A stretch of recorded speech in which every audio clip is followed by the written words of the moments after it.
komið heil og sæl og verið velkomin í Chess at the Dark. Þátturinn í kvöld þáttur sem ég veit að margir hafa beðið eftir í ofvæni. Heldur betur. Og áður en komum að gestinum sjálfum, þá langar mig að, Kynni nýja vinni. Já, þetta jómfrúa kynning. Já. Það er Volt, vinnur okkar. Voltararnir.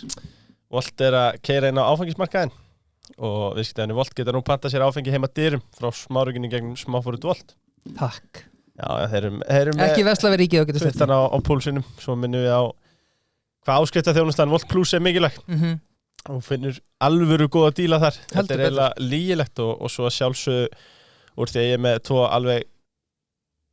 tvo menn sem er ekki lítur mér í klæðaburði hérna í kvöld og hvet ég til þess að þið takið þennan þátt í mynd. Það eru Suit-Up sem er að bjóða okkur upp á þennan þátt, brúðkaup, útskriftir, ammæli. Já, þú ert kannski aðeins og seinni að fara í sérsögum fyrir útskriftuna mína. Líklega, já, en ég fer þá líklega bara í eitthvað tilbúð eins og Morris jakkan sem er úti í núna, glæsilur, hvort sem það er í vinnuna eða partíið eða bara jafnvel í hversdagslífi. Ég þekki nú eitt sem að mætti alltaf í sútunni í Versló, en að þætti kvöldsins. Gesturinn er Heiðar Guðjónsson, fjárfestir og hagfræðingur og einn besti vinur þáttarins. Vertu hjartanlega velkomin. Já, takk. Ævinlega. Hvernig liggur árið þér? Bara rosa vel. Það ekki? Jú. Gleðilegt sumar, einhver plön? Já, gleðilegt sumar. Veist, það var kalt í dag, maður. Það var að keyra til Keflavíkur og það voru snjóflyksur í loftinu og svona. Þetta var rosalegt. Það voru falska vonir annað daginn, eða ekki? Það komið haustliklega bara. Einhver plön ef það kemur eitthvað sumar í viðbót? Já, ég er að fara að veiða svolítið í sumar og ferðast eitthvað hálendið og svona, þannig að ég finnst það rosa skemmtilegt og þá skiptir veðrið eins og í silungsveiði eða laxveiði eða er endalaus bara þurrkar og sól, þá er það mjög slæmt fyrir veðina, þannig að það er nú betra að það sé svona risjótt veður. Hins vegar ef ég ætlaði að fara í einhver sólböð og þá myndi ég nú ekki reyna það á Íslandi, ég myndi fara einhvers annað. Já. Glæsilegt. Við skulum bara vinda okkur beint í frétti vikunar. Nú erum að vera. Ok, ein snöggi viðbútt. Er það Rauður Francis? Nei, ég á reyndar svona bara sérstakt flugubóks sem er bara Rauðir Francisar sem einhver gaf mér. Fannst þetta rosa sniðugt. En bara litla flugur, yfirborðsflugur, það er bara skemmtileg veiði. Já. Lægilegt. Hjólum í fyrstu frétt vikunar. Ráðuneytir hjólar í frumvarpið. Stjórnarandstaðan segist hafa verulegar áhyggjur af frumvarpi Ingu Sæland, félags- og húsnæðismálaráðherra, sem mæli fyrir að tengja skuli greiðslur úr almannatryggingakerfinu við launavísitölu. Við spyrjum, getur tenging almannatrygginga við launavísitölu stuðlað að fjölgun bóta þegar? Já, sjálfsögðu. Ég meina vegna þess að allt sem við gerum, það snýst hvata og hagkerfi allt snýst hvata. Þannig að það er komin bara hvati til þess að vera ekkert að vinna. Þú getur jafnvel hækkað meira á bótum heldur en á launum og farið yfir launin á bótunum og þá er bara komið hreinn hvati til þess að vinna ekki. Og það er bara rangur hvati vegna þess að það er sama hvað fólk segir. Ég að minnst trúi því að vinnan göfgi mannin. Ef þú hefur eitthvað hlutverk og þú hefur eitthvað svona verkefni til þess að sinna, að þá líður mannskepninu miklu betur með það. Heldur en að vera einhvern veginn utan gátta og týnd. En er það ekki líka, bara leiður til mig að fara með fleipur hérna, en þetta er ekki eitthvað sem gengur og gerist til dæmis bara á almennu vinnumarkaði? Nei, það er langt síðan það var afnumin svona sjálfkrafa vísitölu tenging launa. Og þess vegna er fáránlegt að ætla að gera þetta núna með bætur. En gæti maður, væri eitthvað mótspil á móti þessu að bara og hvað væri að því ef öll laun væri bara vísitölutryggð? Reynslan í fyrirtækinu var svo að það bara býr til verðbólgu og það bara hleður utan á sig eins og við sáum verðbólguna þegar hún var hérna 1981, 23, 80% eða þar yfir að það er bara ávísun og vandamál. Já. Er eitthvað komið í ljós hvað þetta mun hafa mikil áhrif á ríkissjóð, líklega helling? Jú, það eru gríðarlegi fjármunir, enda er það svo að fjármálaráðuneytið er einn helsti gagnrýnandinn á þetta. Þannig að maður spyr sig hvað svona ríkisstjórn er það sem fjármálastjóri ríkisstjórnarinnar er að berjast gegn einhverju sem einhver framkvæmdastjóri í ríkisstjórninni ætlar að gera. Þetta er ekki merki mikið verkvit eða skynsemi. Það minnir mann svolítið á sportdrekan og sportdrekan og froskinn. Já, þetta er áhugavert og eins og við segja þarna, en flokkur fólksins lítur að þetta er að helsta frumvarp, þetta verður að fara í gegn eða eitthvað? Þeir voru nú líka með frumvarp að útborgu laun og bætur þar með talið, það lítur bara á bætur sem einhvers konar borgaralaun, að frekar heldur en tímabundna aðstoð þegar eitthvað sérstakt bjátar á, að það ætti að vera 450.000 að lágmarki fyrir alla, alltaf. Og það hefði sett ríkið í alveg svakaleg vandamál. Og sem betur fyrir á Íslandi þá er ennþá smá svona tenging við það að við rekum ríkissjóð án aðhalds og bara látum allt eftir öllum kröfuhópum út í samfélaginu. Að þá fer ríkið á hausinn. Þannig að við þurfum að hugsa ríkið þannig að í meðalári á ríkið að skila afgangi. Já. Og það á að í raun og veru að safni hlöður upp á mögru árin sem koma. Frekar heldur en eins og einhverju verið líta á það að í besta falli á það að vera rekið á nulli en það sé eðlilegt að reka það alltaf í mínus. Já. Sko þarna að þú tala þetta, hefði mögulega bara verið skárri hugmynd sem að Píratarnir voru með á sín tíma að vera bara í staðin fyrir að vera með öll þessi bótakerfi að vera bara með ein borgaralaun? Það er búið að rökræða þá hugmynd sko síðan 1970 eða 60 eitthvað, hvort sé betra en þetta hefur verið reynt í svona misríkum mæli á nokkrum stöðum og þetta hefur aldrei gefið þannig raun að menn hafi vilja leika þetta eftir. Vegna þess að eins og ég sagði áðan, þetta snýst svo mikið hvata og hvatarnir í þessu kerfi eru ekki til þess að rífa sig í gang og fara að gera eitthvað. Nei. Og það auðvitað er það þannig að þeir sem raunverulega að framkvæma eitthvað, þeir eru að skapa verðmæti. Þeir sem sitja heima og eru að þiggja bætur, eru augljóslega ekki að skapa verðmæti, þeir eru að eyða verðmætum. Og það eru auðvitað tímabil og auðvitað ákveðnir einstaklingar sem hreinlega get ekki skapa verðmæti og við ætlum að hjálpa. Við erum ekki að búa til sérstakka hvata til að fólk sæki þann flokk. Nei, frekar að búa til hvata að þetta fólk fara að vinna? Já, vegna þess að eins og ég sagði áðan, sko, vinnan gáka mannin að það er miklu meira gefandi að fara út af heimilinu, hafa reglu á hlutunum, sækja í félagskap, vinnufélaga og sjá eitthvað verða veruleika. Það er mjög gefandi. Já, algjörlega. Næsta frétt, hún var mest lesin á Vísindablaðinu, frábæð þáttur í síðustu viku hjá hlaðvarpinu Tjessar þetta allt með henni Birnu Einarsdóttur. Þetta er skemmtilegt strákar við þitt. Já, þetta var mjög skemmtilegt viðtal. Það er verið að vitna í Birnu, það sem hún er fyrir bankastjóri Íslandsbanka, hvetjum alla til að taka þann þátt.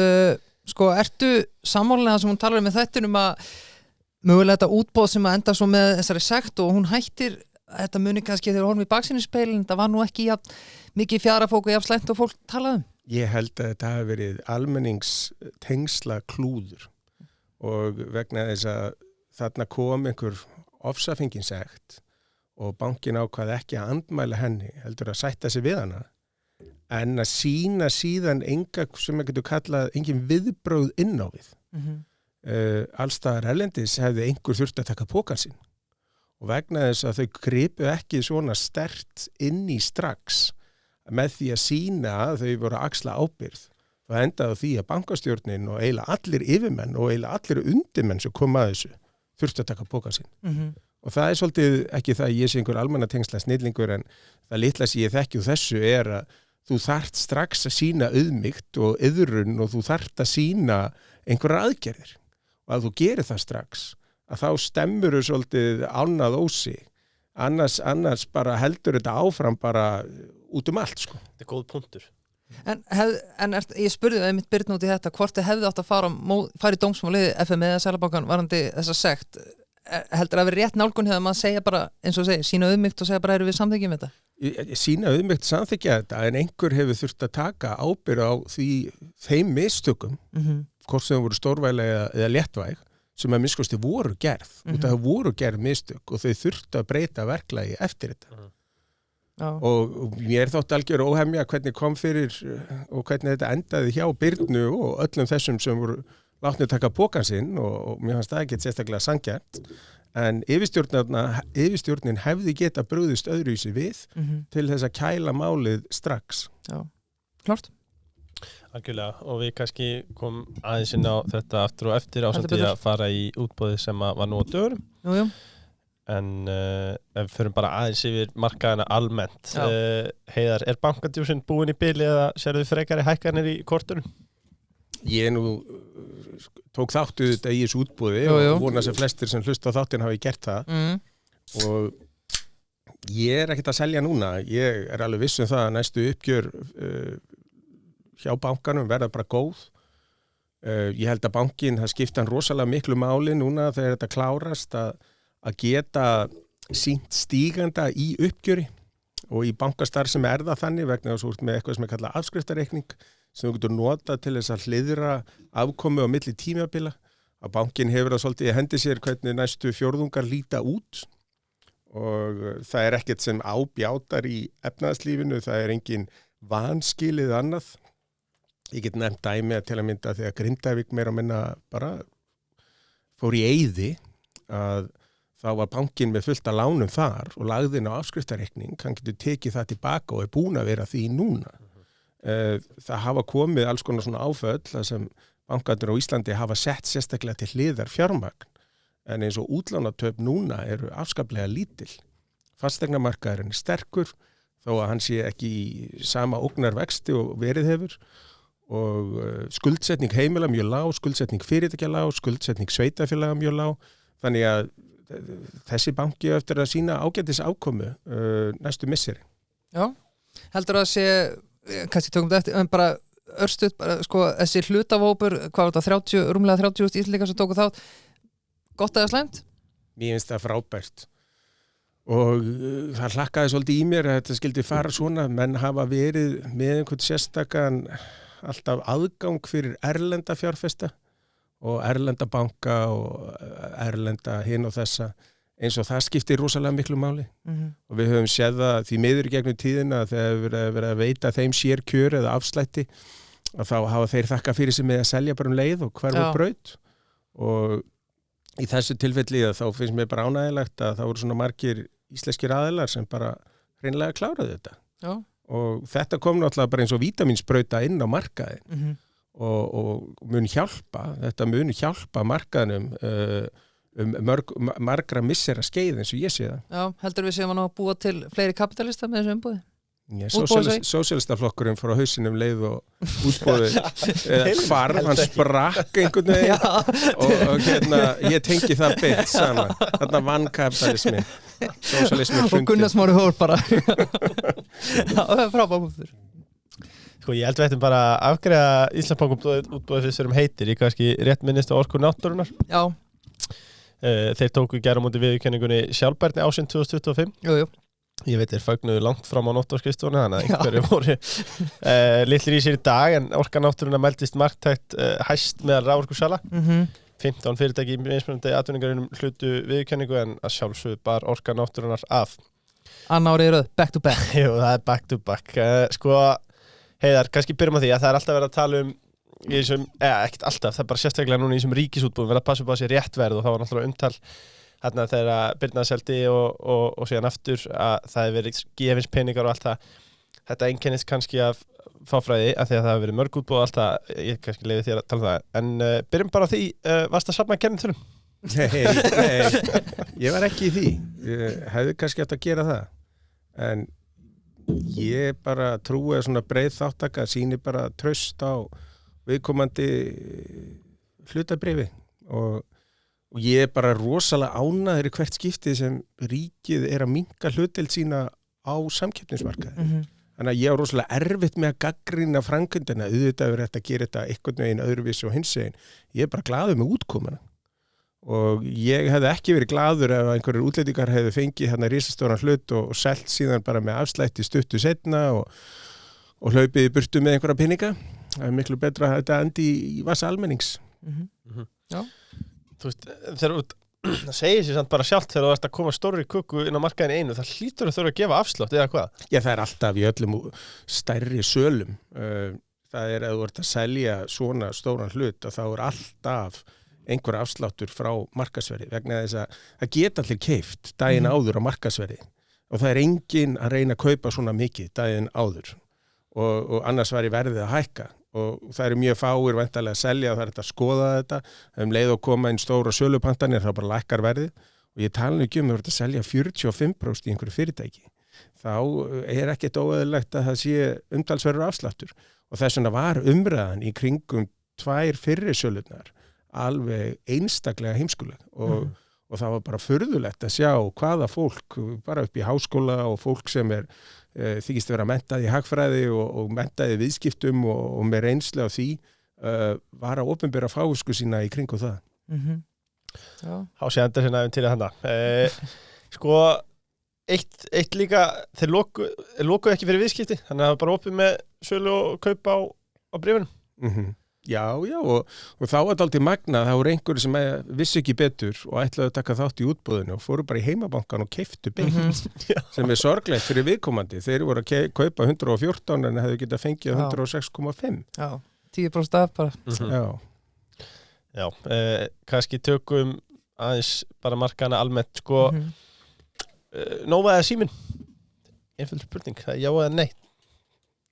Ég myndi nú fjárfest í hvoru eins og það er núna en Nova hefur verið að sýna betri grunnrekstur upp á síðkastið í fjarskiptunum og Síminn hefur verið að vaksa á öðrum stöðum og Síminn Pay held ég sé mjög áhugaverð lausn sem geti vaksið en hvað var það svona, þeir voru að fjárfesta mikið í auglýsingabirtingum og öðru núna þegar þeir missa ensku úrvalsdeildina hversu mikil áhrif hefur það á þeirra auglýsingasölu vegna þess að það hefur verið kjarnin í sölunni hjá þeim. Þeir reka ekki vefmiðil eins og Vísi sem sýnir með og þeir eru með eina útvarpsstöð. Nei, ekki neina útvarpsstöð lengur. Nei. Þeir eru bara með sjónvarp Símans og Símansport og Símansport náttúrulega með auglýsingar sem eitthvað er greitt fyrir sjónvarp Símans nánast engar auglýsingar. Þannig að ég held að það getur orðið eitthvað svona baks hjá þeim núna að vinna út úr þessum skiptum þegar enska úrvalsdeildin fer yfir til Sínar. En Sín borgaði mjög hátt verð fyrir þetta. Mjög hátt verð. Og Síminn hefur sagt við hefum bara tapað hugsalega meiru ef við hefum tekið þetta á þessu verði. Þannig að við vildum það ekki og tökum frekar sénsinn á að við höldum bara viðskiptavinnunum og höldum auglýsingum og öðru sem auðvitað ekki alveg að fullu rætast en ég treysti því að ég viti eitthvað hvað þessu ég að gera en mér finnst símferðitækin hérna á Íslandi ekkert sérstaklega ódýr. Það er að koma nýjar greiningar núna Nova sem segja að það sé verulega vanmetið og ég svona fyrir mitt leyti er ekki mjög ginnkeyptur á það. Nei, hvernig horfur á þína gömlu félag samborða þessi 2 félög eða notaði meðbyrði núna með enska boltanum og svona? Já, ég vona það þeirra vegna en það er bara það sem að verður alltaf að horfa á í þessu frjálst sjóðstreymi og bara hvaða peningar sitja eftir í kassanum eftir hvern ársfjórðung og það þarf að breyta mjög miklu til þess að það lægist hjá Sín núna en vonandi tekst það. Já, og svo líka það er örugglega ansi erfitt að reikna sig út í að svo tala um þetta kaupar sem að Sín, þetta var rándýrt en ég held að Síminn mögulega og þeir eru auðvitað búin að átta sig á því að það eru alls konar afvegaleit viðskipt sem afvegaleit að tekja sem missa út af enska boltanum, ég veit það bara sjálfur, ég keypti bara alltaf Símanum að því að mér langaði að horfa á enska boltan sko. Já, og svo vita þeir nákvæmlega hvaða auglýsingar þeir voru að selja inn í ensku úrvalsdeildina. Ég held reyndar að Sín muni gera miklu betur í að vera með flotta umgjörð leikina. Sammála. Og það er frábært að Hjörvar Hafliðar að koma aftur inn í að lýsa þessu og þeir eru náttúrulega með besta lýsandan í Gumma Ben og þannig að umgjörðum verður miklu betri hjá Sín. Já, ég sammála því. Já, tekum til það. Spennandi. Svo er það árum kveðum Íslandsbanka að lokum. Hvort er það Arjón eða Íslandsbanki sem að hreppir kvikuna? Eða kannski enginn bara í bili? Ég fyrir mitt leyti vona nú bara Arjón banki, já, engin hlutabrif Arjón banka, þannig að ég vona Arjón banki kaupi kviku og Íslandsbanki kaupi bara aftur eigin bréf, mér finnst betri kaupi þeim heldur en í kviku. Já. Samskip, turnaround, samkaup fyrir þarf að taka til hendinni þar? Já, það var nú alveg ljóst á síðast ári.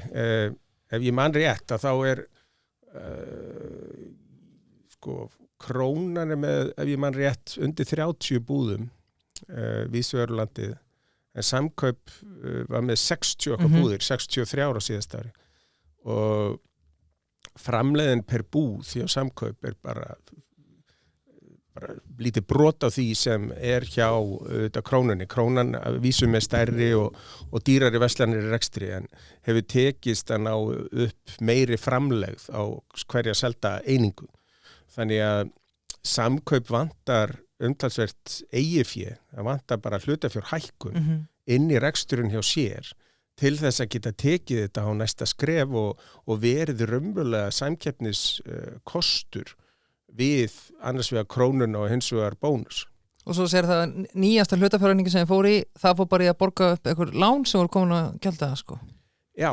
Og svo til að auka flækjustígið þá það þannig að Kaupfélag Suðurnesja að þeir eiga svo margt af því verslunarhúsnæði, það sem Samkaup hvernig eru þeir samningar og hvaða verðum til hve langs tíma að koma sér út úr slíkum samningum.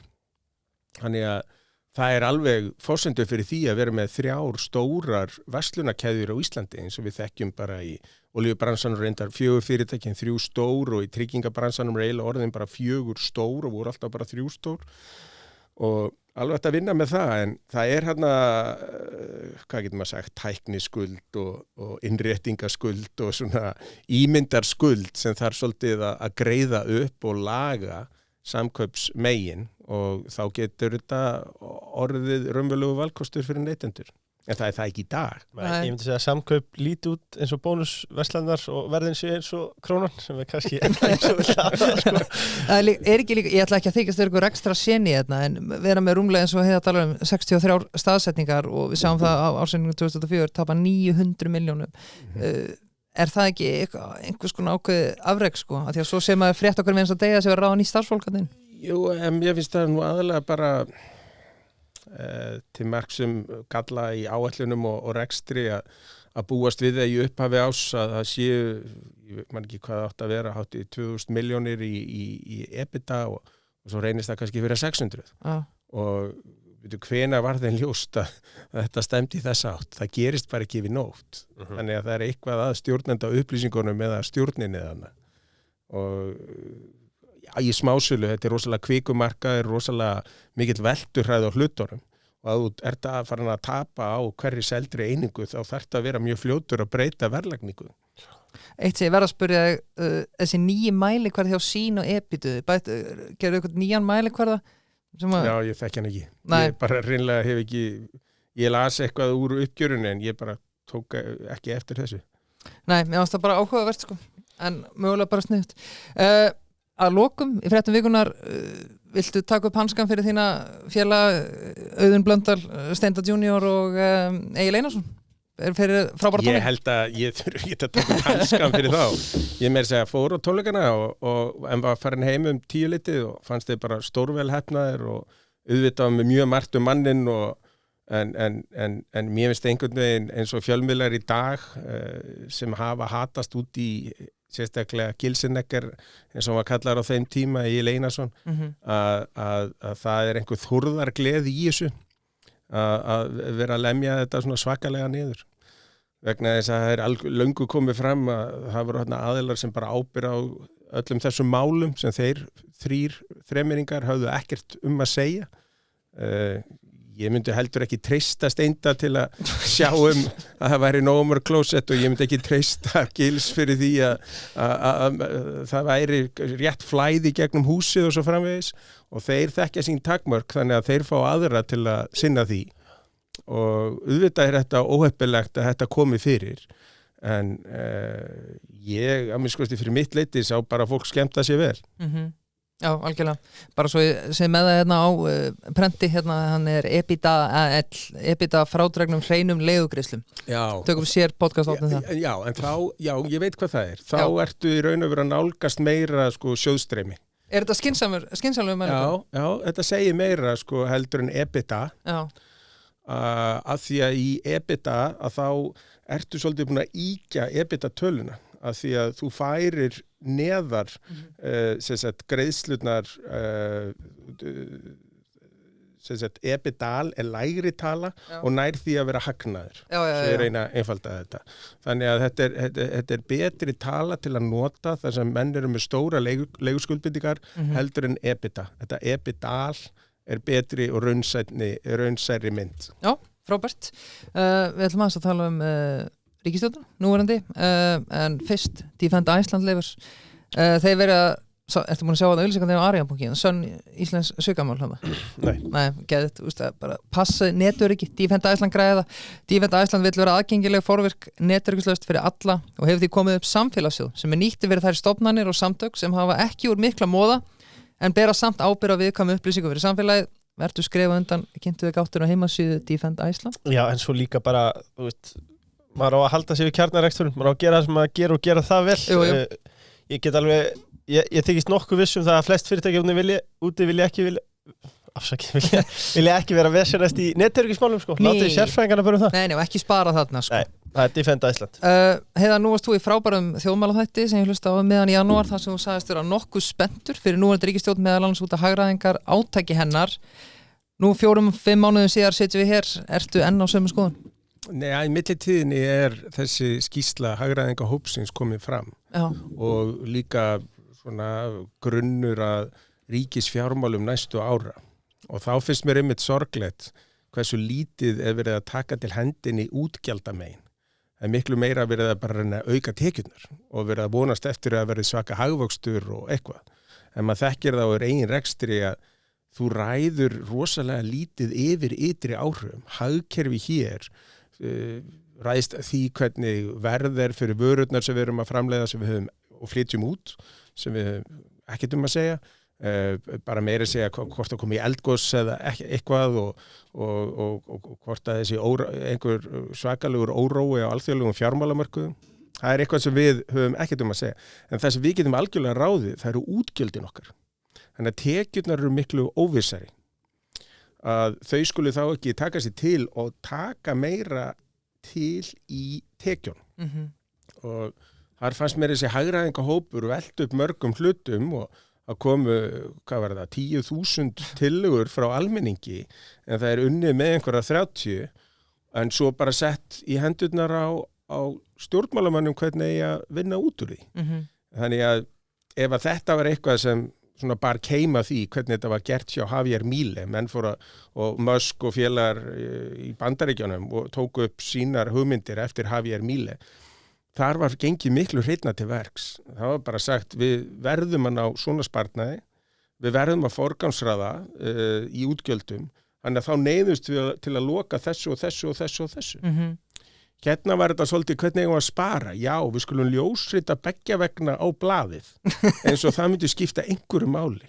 Við skulum geyma bréfaklemmur. Þetta var eitthvað svona dúll.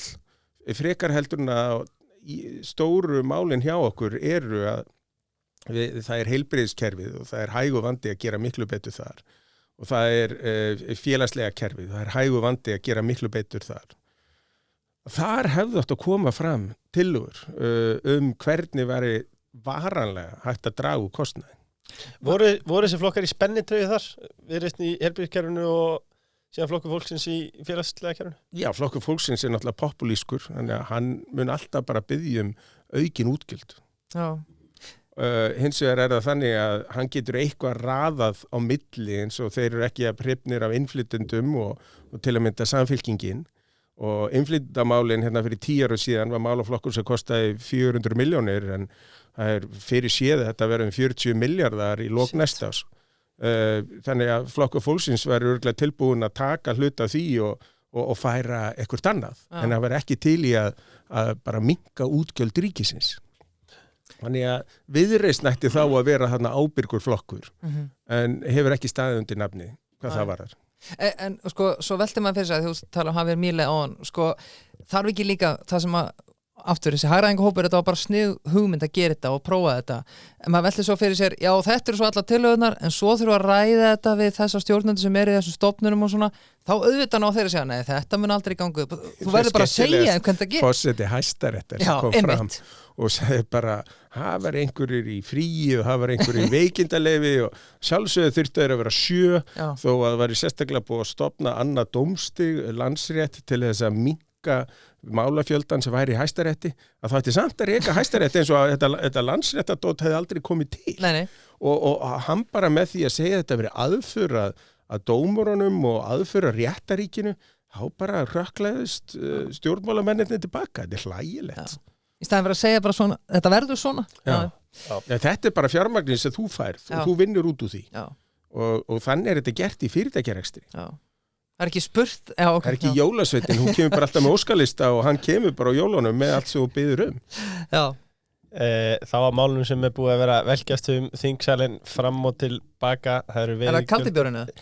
Já, fyrst þú minnist á hann þá er ég núna í hérna að drekka klaka úr kaldaglasi og klaki eru þetta sótavatn bruggað á ströndum Árskógs á sandi Árskógs og þeir gera það að natni sem og með kalda lætbjórinn Já, ég finn mig léttast þegar ég drekka hann sko. já, þú drekkur lætur til að vera sætur sko, kannski örsnögt sumar kalda við ætlum að halda gjafaleik við erum ennþá að smíða ég ætla að leifa þeir að gera það við erum ennþá að smíða, ætlum að gefa 10 rútur af sumar kaldanum góða en að veiðigjöldunum, Heiðar, hvernig telur þú að ríkisstjórn og ráðherrar Viðreisnar hafi staðið sig í þessu máli sko, þú kannski sem stanguði maður eftir að hafa einhver skoðan að veiðigjöldum Já, ég hef aldrei mýið þess alltaf sjó ég átti alltaf þann draum að fara túr á fiskveiðibát eða togara og reyndi einhvern veginn að fá að fara túr á svona nótabát sem er úti bara yfir daginn en bara náði ég aldrei en af því að ég byrjaði á fjármálamarkaði hérna á Íslandi 96 að þá var verið að skrá loðnuvinnsluna og svo var Samherji skráður í mann 97 og það var Hraðfrystihús Eskifjarðar skráð og Grandi var búin að vera skráður langt skeið og þetta voru eiginlega svona burðabitarnir á markanum á þeim tíma. Svo var verið að einkavæða bankan og þeir kom inn en þetta var Eimskip og oljufélögin og svona þarna en sjávarútvegurinn hafði mikið vægi þannig að maður fór að lesa sér mikið til og skoða og greina sjávarútvegsfyrirtækin. Þannig ég þekki nú alveg til eitthvað þarna með rekstur. Og það sem ég sé strax er bara að þetta dregur svo mikið úr hvata til fjárfestinga og að í raun og veru hvata til þess að reka landvinnslu að það er bara mikil hætt á því að umsvif sjávarútvegs á Íslandi minnki í kjölfarið og þá er betur heima setið en af stað farið vegna þess að þessi skattur getur þannig orðið til þess þessi viðbótar skattur sem hefur verið að leggja á viðbótar veiðigjöld sem er ekkert annað en skattur að það innheimtist í raun og veru meira í dag áður en þessi viðbótar skattur er settur á heldur en eftir og það væri náttúrulega óskaplega heimskulega aðgerð vegna þess að þá bæði hefur ríkið minna fyrir sinn snúð og minnkar skatttekjur en líka það minnkar verðmætasköpun í landinu af því að fjárfesting minnkar, þannig minnkar atvinnusköpun, landvinnslan, frystihúsin sem sagt að einhverju leiti bara færast úr landi og þá minnkar verðmætasköpunin þar. Þannig að ég er ansið hættur að þetta sé mikið óheilla skref. Heldur að Lafferinn hefði fellt tár þegar hann sá þetta? Já, hann hefði svo sannarlega fellt tár og það er þetta skattleggja sig til hagseldar, það er bara ekki hægt og það verið miklu nær að draga úr skattpíningu hérna, það myndi alveg eins og Laffer og fleiri hafa fyrir löngu sýnt fram á og hagsagan í heild sinni að það myndi auka ráðstöfunartekjur almennings svo mjög að efnahagsumsvifin myndi aukast og þar með myndu alls konar afleiddir skattar aukast, þannig að ég er alveg viss það að þetta því miður sé óheilla skref. Hvaða skoðun hefur það á veiðigjöldum bara almennt? Já, ég hef þá skoðun að skattar eigi að vera þau sömu fyrir allar atvinnugreinar vegna þess að það á ekki að vera sérstaklega, það eru neikvæðir skattar í kvikmyndagerð sem mér finnst algjörlega fráleitt.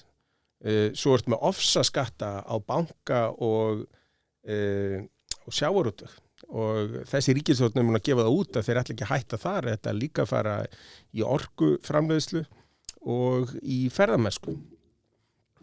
Þannig að þá að refsa einhverjum atvinnugreinu sérstaklega og umbun öðrum og allt byggir þetta á úreltum kenningum sem komu fram hérna með þess að fyrir daga Marx og austurísku hagfræðingarnir afsönnuðu með að það sé til eitthvað sérstakt sem heitir auðlindarenta. Í gamla daga héldu menn að allur hagvöxtur og öll umsvif kæmi út af því einhver ætti land eða svo fór Marx að tala um það að væri meira að væri verið að níðast á launþeganum. En austurísku hagfræðingarnir komið fram og sögðu nei, það er út af frumkvæði einstaklingsins, það er út af hvötum í kerfinu að það er einhver sem fyrir að gera hlutina betur heldur en sá sem var á undan honum gerði, það verður til aukin verðmætasköpun. Og þetta snýst allt einstaklingarna og þetta snýst allt hvatana í kerfinu. Og þetta eru hugmyndir sem komið fram fyrir yfir 150 árum síðan. Þannig að núna það er alltaf sömu sósíalistarnir að tala um þessa auðlindarentu og svo sérstaklega marxistarnir hvað vinnuaflið skiptir miklu máli í þessu. Það eru frumkvöðlarnir sem skiptir öllu máli í hagkerfinu. Já.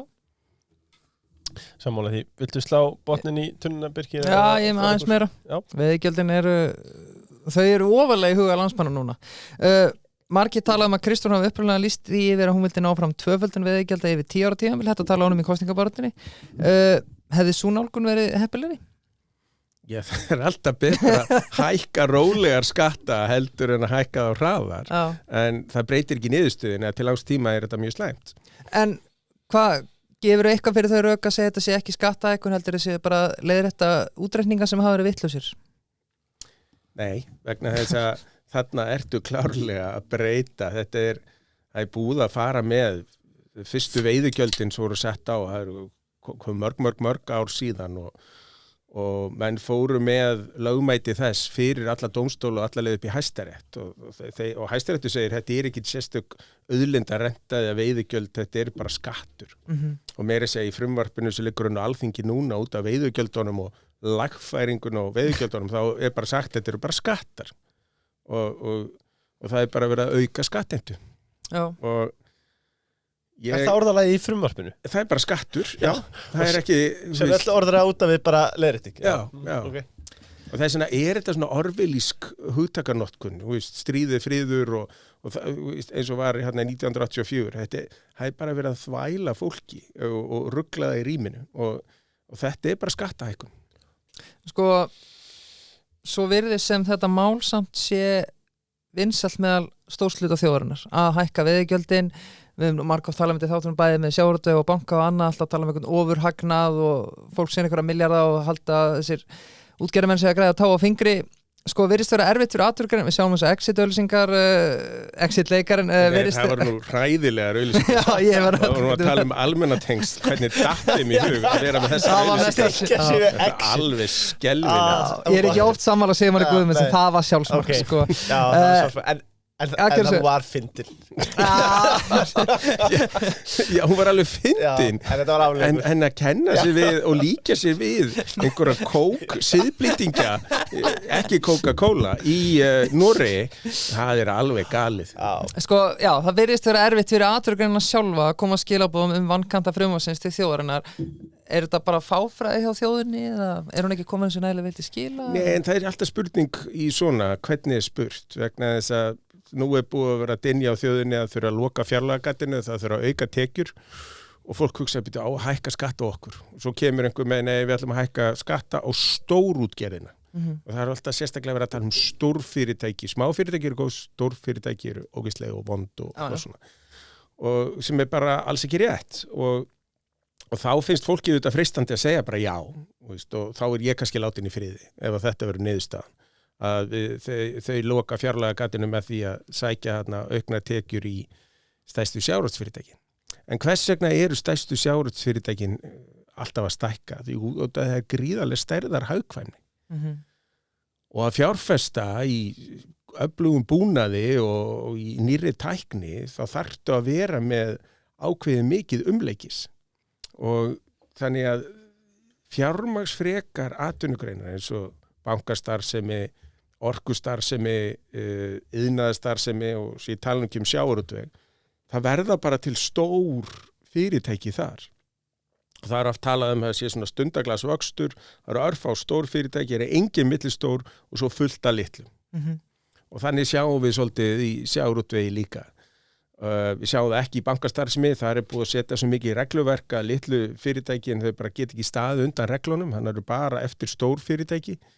Í iðnaði þá er þetta líka þessi stundaglasvöxtur, þannig að reyna, þetta er svona eðli rekstrarins, að reyna að breyta eðli rekstrarins, þá bara skemmur atvinnugreina.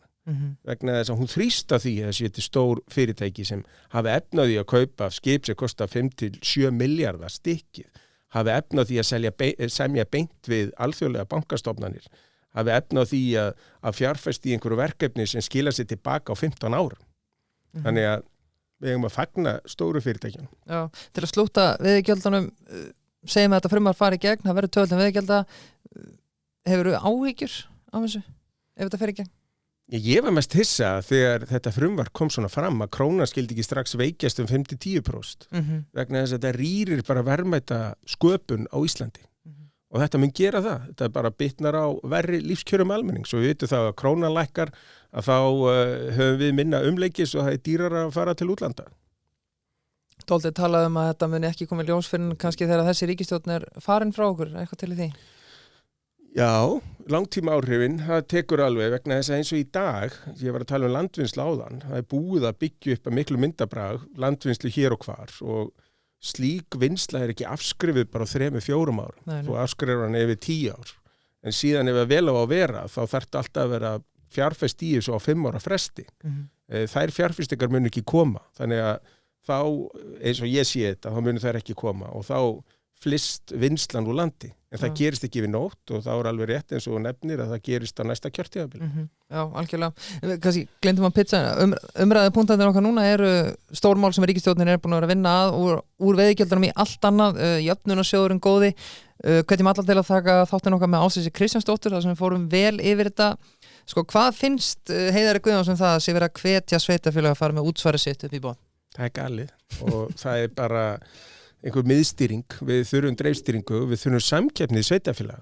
Það er bara algjörlega nauðsynlegt og ég var nú að vona, Elliði nefndi þetta og ég veit að Þór Sigurgeirsson út á Seltjarnarnesi hefur líka nefnt þetta, ef þeir vera neyddir og þau bæjarfélög til að fara með þetta í topp, að það munið þau lækka fasteignagjöldin hjá sér á móti. Já. Og það er svona bakleið, en að vera að taka ákvörðunarvald af sveitarfélögum, þá að vera að veita meira ákvörðunarvald til sveitarfélaga. Ísland vantar meiri driftstýringu. Er ekki að tala um að borgin, stendur ekki 2 milljarðar sem borgin tekur út á þessu? Já, þetta er bara, sem þeir fá í auka. Jesus Christ, maður. Talað um kvata, sko. Já. Einmitt. Og Kópavós bara segir bara, heyrðu, við erum að tapa á því að vera hagræð og reyna að vera skynsum. Akkurat. Það er akkurat það. Sko, við sjáum bara hvaða flokkar er að stýra í borginni og við ríkisstjórnarborðið. Þetta er sama fólkið. Já. Og þetta er bara greiðvirkni við borginni. Já. Borgin sem þetta sama fólk er búið að reka nánast í þrot. Já. Að hana vantar aðstóð og þá er þetta gert með þessum hætti. Slæta á því. Það er nú ótrúlega viðrið sem á að vera hægri flokkur í þessari ríkisstjórn sem bara, þetta er flott hjá okkur. Nei, ég meina, þeir eru að standa við sínlofur. Þeir lofuðu því að þeir myndi ekki hækka skatta. Og hvað gera þeir? Það er bara leiðrétt. Og hvað er viðreist búin að vera lengi í borgarstjórn? Og hvernig hefur það gengið? Já, einmitt. Svo er það. Já. Sperrið eyrun. Fyrst við komum í pólitíkina og skulum við vinda okkur í sjálfstæðisflokkin, Samfylkinginu, þetta í hæstu hæðum mælist yfir 30%.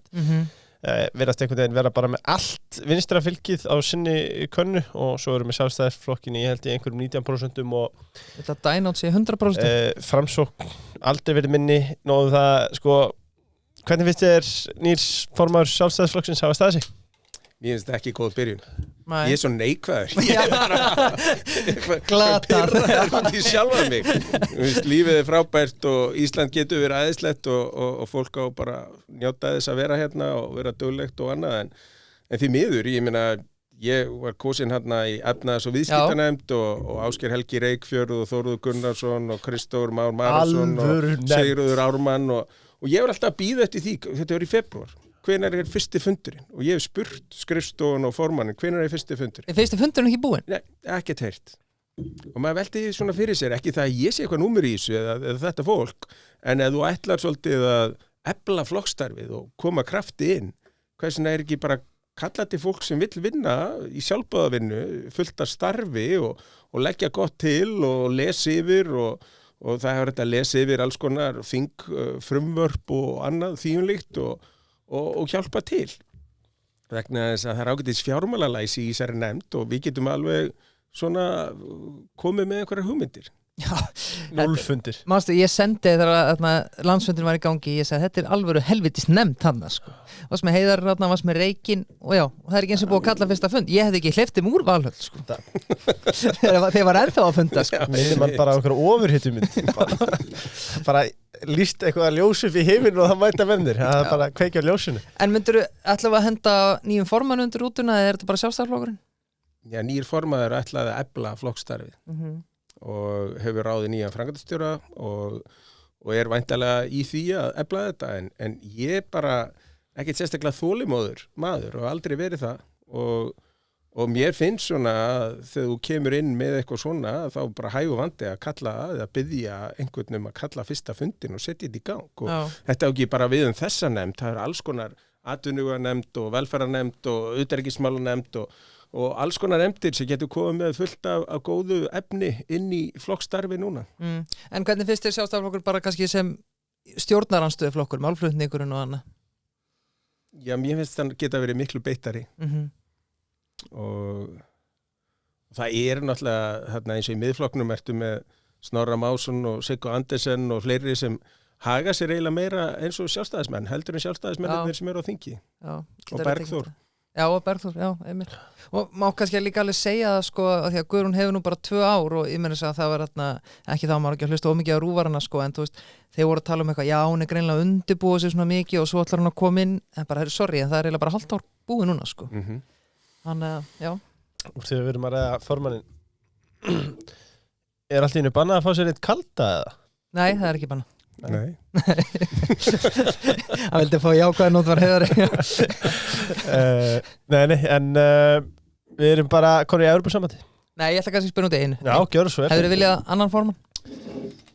Ég kaus annan formann en ég er bara til í að vinna með hvaða formanni sem er og ég vil bara gjarnan að þetta flokkstarf eflist út af því að eins og sérst á þessu landsfundum það er ekkert stjórnmálafl sem getur kallað til jafn margt fólk og ég vil segja gæða fólk og þá er bara að gera að nýta sig það. Já, við erum alltaf ekki búin að fá þig eftir að mættir á landsfund.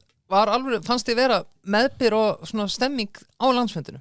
Já, mér varst það. En mér varst landsfundurinn svona of mikil minningarathöfn fráfarandi formann og það hefði bara átt að vera meira efnislega verið að ræða málin. Já. Og landsfundurinn sem mætti á þar á undan þá satt öll fórustan fyrir svörum og allir gáttu spurt, það var ekki gert núna. Og þessi landsfundir verða oft þannig að það er formannskjör þá snýst það eiginlega bara það. Já. Það er synd vegna þess að þú ert búin að kalla svona margt ágætt fólk saman. Já.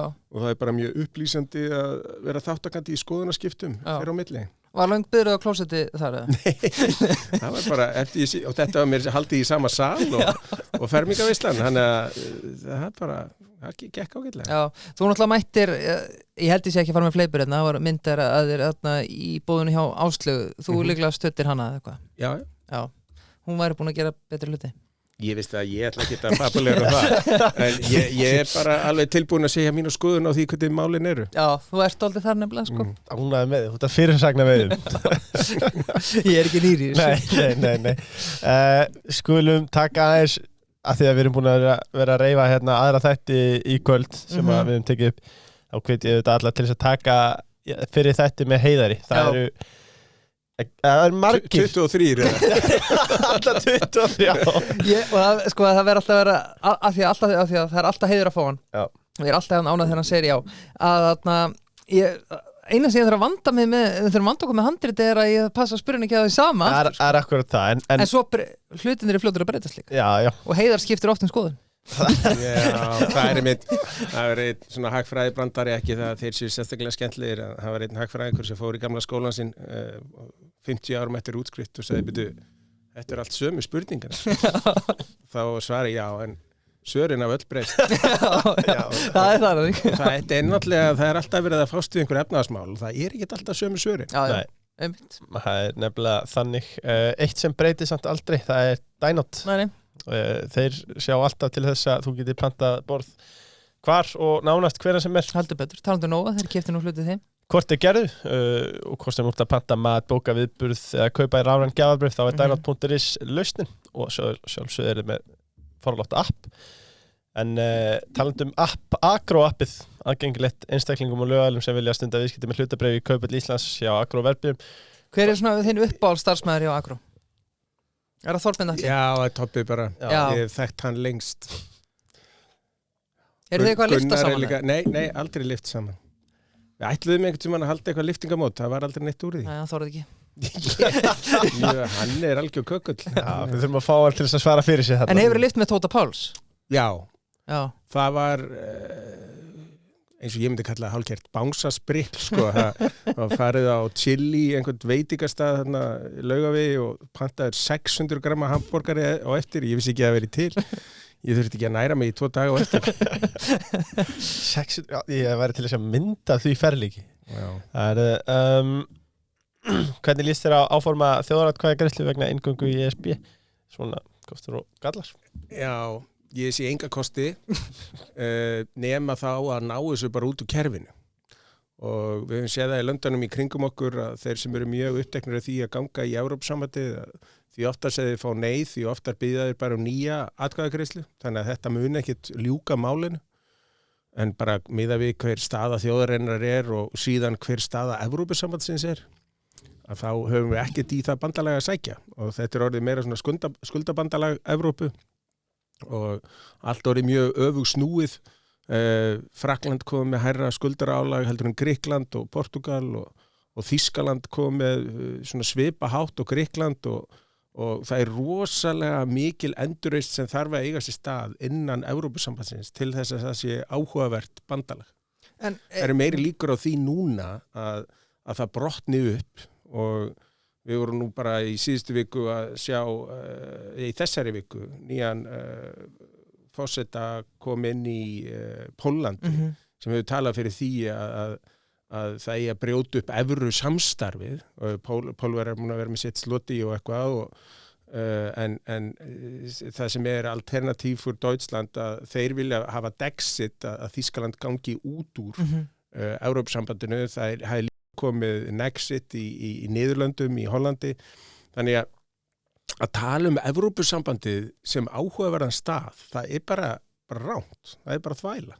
En þú sagðir engir kostir, menn við erum alltaf mikið talað um nýjan gjaldmiðil hérna, þá myndum við fá evru og var ekki að lesa í dag að verðbólgar að lækka á evrusæðinu? Jú, en að ná sér í nýjan gjaldmiðil hefur bara ekkert með ríkjasamstarf að gera. Þú getur bara náður í nýjan gjaldmiðil án þess að gangin í ríkjasamstarf. Þú þarft ekki einhver tvíhliða leyfi eða samning við seðlabanka viðkomandi svæðis. Það er nú þannig að seðlabankar gefa út peninga og það er skuldaviðurkenning, það er ekki eign viðkomandi banka og hver sem er maður nota þessa peninga. Við getum bara ákveða að nota dollara hérna, við getum ákveða að nota evrur, við getum ákveða að nota pund eða hvað sem okkur dettur í hug. Þessi lönd get ekki sagt, nei, þú mátt ekki nota þetta. Vegna þess að það fylgir gjaldmiðlinum algjört frelsi í notkun. En þeir geta sagt, þið hafið ekki aðganga evrópska seðlabankarum. Þá segi ég bara, já, takk, það er frábært, við þurfum ekkert á honum að halda. Nei, ok. Sko, ef ég væri skopmyndateiknari, þá myndi ég teikna mynd af gæja sem er mættur í partí og hvað er ekkert partí, bara allt tómt. Ef að Þýskaland er farið, Bretland er farið, lítið eftir í Evrópusambandir. En heldur að Guðlaugur Þór, góðvinur þáttarins, hann talaði nú sko að eina sem væri góða við að fara inn í ESB er að hann vildi sjá svipin á þeim þegar þeir myndi mæta með umsóknina, sko. Heldur að þau stóru löndin innan ESB hugsi bara, hvað er þið að pæla að fara að hugsa að koma hingað inn?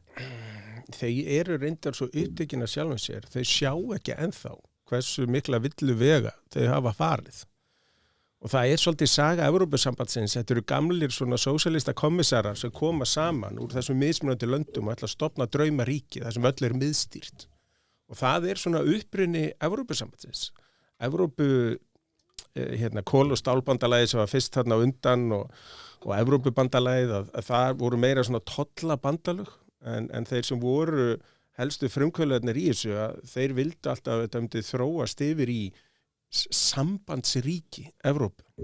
Þar sem væri miðstýring og reglugerðir settar á einum stað og allir aðrir þyrftu að fara eftir því. Og það er bara andlýðræðislegt og ég er alltaf að tala um valddreifingu, ég vil fara frekar í völd til sveitarfélaga. Þannig að auðvitað á móti því líka að það séu svona stór ríkjasambönd, mismunandi landa að hlutast til og minnka þannig lýðræði einstaklinga í hverju landi fyrir sig. En að því að það er mikið talað um að við séum 80-90% inn í ESB út af EES, er það ekki frábært að fá sæti við borðið? Já, einmitt. Nei, vegna þess að við að minnskosti ef við myndum vinna rétt að innleiðingu tilskipana og laga og slíks frá Evrópusambandinu, þá gætu við verið með miklu betri stjórn á því hvað við erum að taka hérna upp. Já. Það sem hefur verið tekið upp hérna sérstaklega síðustum 10 ár í kringum þessa gullhúðun og annað er bara stórskaðlegt íslenskum hagsmunum. En ef við horfum... Ég er ekki þannig að ég vil fara út úr Evrópusamstarfinu, ég vil ekki fara út úr evrópska efnahagsvæðinu. Það er frábært að vera með samninga um milliríkja viðskipti. En ég vil ekki að einhver Evrópuþingmaður eða einhver meirhluti á Evrópuþinginu geti bara tekið einhver ákvörðun sem gagnast Íslendingum ekki neitt. Nei, einmitt. Sko, ef við horfum akkurat á það, ef við lítum aftur í tímann, Evrópusambandi er 31 árs batteri og þar voru fyrir hennar auðvitað, en hefur þetta breyst með tímann? Á þetta ekkert skilt með evrópska efnahagskerfinu? Við sjáum 95 Bosman-regluna, þú veist, og frjálst flæði vinnuafls, aukin viðskipti sem að fólk kannski hefur talið gegn söguna hafi verið til góðs og síðan sjáum við hnignuna núna, en hefur þetta snúist upp í andhverfu sinna? Var þetta almennilegt til að byrja með eða hefur þetta alltaf verið bara reglubákn? Já, þetta er náttúrulega sérstaklega fyrir löndin sem voru svona jöðrun. Ég er að tala um lönd bara eins og auðvitað hefur Grikkland farið í gegnum mikinn hreinsunareld, en lönd eins og Rúmeníu og Pólland þá hefur Evrópusambandi hjálpað mjög mikið upp á og aukið trúveruleika þeirra landa og það hefur erlenda fjárfestingu í þessum löndum og aukið þannig velmegun og að vera með sameiginlega mynt, ég meina gríska drakman var bara algjör ruslmynt, þeir fengur loksins alvöru mynt, það hjálpaði, en það er hætt í þessu eins og sást þegar Grikkir voru að halda ólympíuleika að þeir náðu að gúma alveg svakalega, þeir náðu með alls konar svindla aðferðum sem þeir fengu banka í Bretland og í Þýskalandi að hjálpa sér við að fela aukna skuldsetningu ríkisins. Og það er reglur í þessum Maastricht sáttmála, reglur það að ríki innan Evrópusambandsins megi ekki hafa fjárlagahalla ef ég man rétt yfir 3% og ekki vera með skuldir af þjóðarframleiðslu umfram 67%. En hvernig er þetta í dag? Fjárlagahallinn í Frakklandi og í Þýskalandi er langt fyrir 3% og skuldir hins opinbera í Frakklandi ef að lífeyrisskuldir eru meðtaldar er yfir 150%. Þannig að fer enginn eftir þessum reglum. Þetta byrjaði og gekk, en síðan fóru allir að svindla á reglunum og það var þetta orðið tóm þvæla. Spennandi tímar framöndan. Sko, það sem er gott núna og kemur út úr því sem Trump er að gera allt brjála með, það er að minnskosti að það er búið að vekja Evrópu til vitundar. Og við vorum með þessa Draghi-skýrslu sem við höfum rætt held í einhvern tímann í þættunum sem kom út í fyrra, í byrjun árs í fyrra, að það er bara hreinlega sagt hvað er að. Það þurfi bara að minnka reglugerðir og þurfi að efla nýsköpun og það þurfi að liðka fyrir á vinnumarkaði og annað þýðinlegt. Að þau myndu gera það, þá myndu þau ná vopnum sínum aftur og það er alveg fullkomið tækifæri fyrir Evrópu núna að gera eitthvað. Vegna þess að Bandaríkin með þessari skattalöggjöf sem er að koma stað með núna, hún mun minnka fjárfestingar erlendra aðila í Bandaríkjunum gríðarlega og minnka vilja alþjóðlegra aðila til að flytja til Bandaríkjunum til að vinna. Þeir eru til að mynda að setja inn í lögin að einhver sem býr í Mexíkó og sendir reglulega peninga til ömmu sinnar að hann þarf að fara að borga 5% til að byrja með af öllum peningagreiðslum sem fara. Þannig að Evrópa, ef að þeir sjá þetta sér tækifæri, þá gætu þau laga sér mjög hratt á 5-10 árum. Já. En við eigum ekki að hugsa að ganga inn í einhvern klúbb með þeim. Ég myndi segja bara aldrei, en einhver sem er ósammála því og finnst rosalega spennandi að vera í þessum klúbb, hann lítur samt að viðurkenna að það veri glabræði að horfa til þess næstu 10 árin. Meðan allt er svona óljóst og í miklum vanda þarna innandyra. En að þú tala að það fylgir enginn þessu reglum, gætu ESB samt eður horfa reglum sína og sagt bara, ég meina ef þið ætla að koma inn í ESB þá þurfa að rífa fjárhæðin ykkar í gang? Já, og þeir hafa gert það við sumlönd og beittu til að mynda Spán, Ítalíu, Portugal og Greiklandi miklu harðræði þegar þau lentu í skuldakreppum hérna 2011-12. En fóru síðan ekkert eftir því sjálf. Stóralöndin sem eru Frakkland og Þýskaland sem í raun og veru stjórna bara þessu apparati. Og það er fróðlegt að sjá núna að bandaríska skuldatryggingaálagið í dag eftir að Trump kom fram með þessa glötuðu skattabreitingar sínar sem auka bara fjárlega halla ríkisins þar og skuldsetningu bandaríska ríkisins. Að CTS, svo kallað skuldatryggingaálag, sem sagt lána kjör bandaríkjana, eru núna á pari við Grikkland. Hver hefði trúað því fyrir 12-15 ára síðan? Það var hræðsla orður að vildi engi verið svo Grikkland. Já, en núna er Grikkland búin að læra biturri reynslu, Portugal, Spán, eru búin að læra biturri reynslu, Ítalía líka.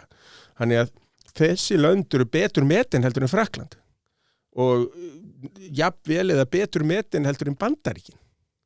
Þannig að þetta er alltaf sama sagan. Ef þú ætlar að haga eins og kjáni í ríkisfjármálum, að þá bara hækka vaxtakjör. Og svo betur fyrir sá refsivöndur ennþá til staðar. Maður býður eftir því að langtíma vextir verða einhvern veginn settir í reglur og þeir megi ekki hækka ef að fjármálaráðherrar viðkomandi landa að gera eitthvað mjög óskynsamlegt.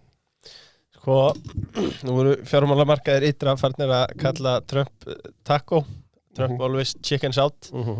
Hvernig horfir þessi tollastefna við er þetta eitthvað sem að honum er alvara með eða? Ég bara skil ekkert mannin og ég skil vel hvernig all in hlaðvarpstjórnendurnir eru bara búin að snúast algjörlega gegn honum Trump, hvernig Elon neyðist til að segja af sér vegna þess að maðurinn er bara að gera algjörlega fárlega hluti.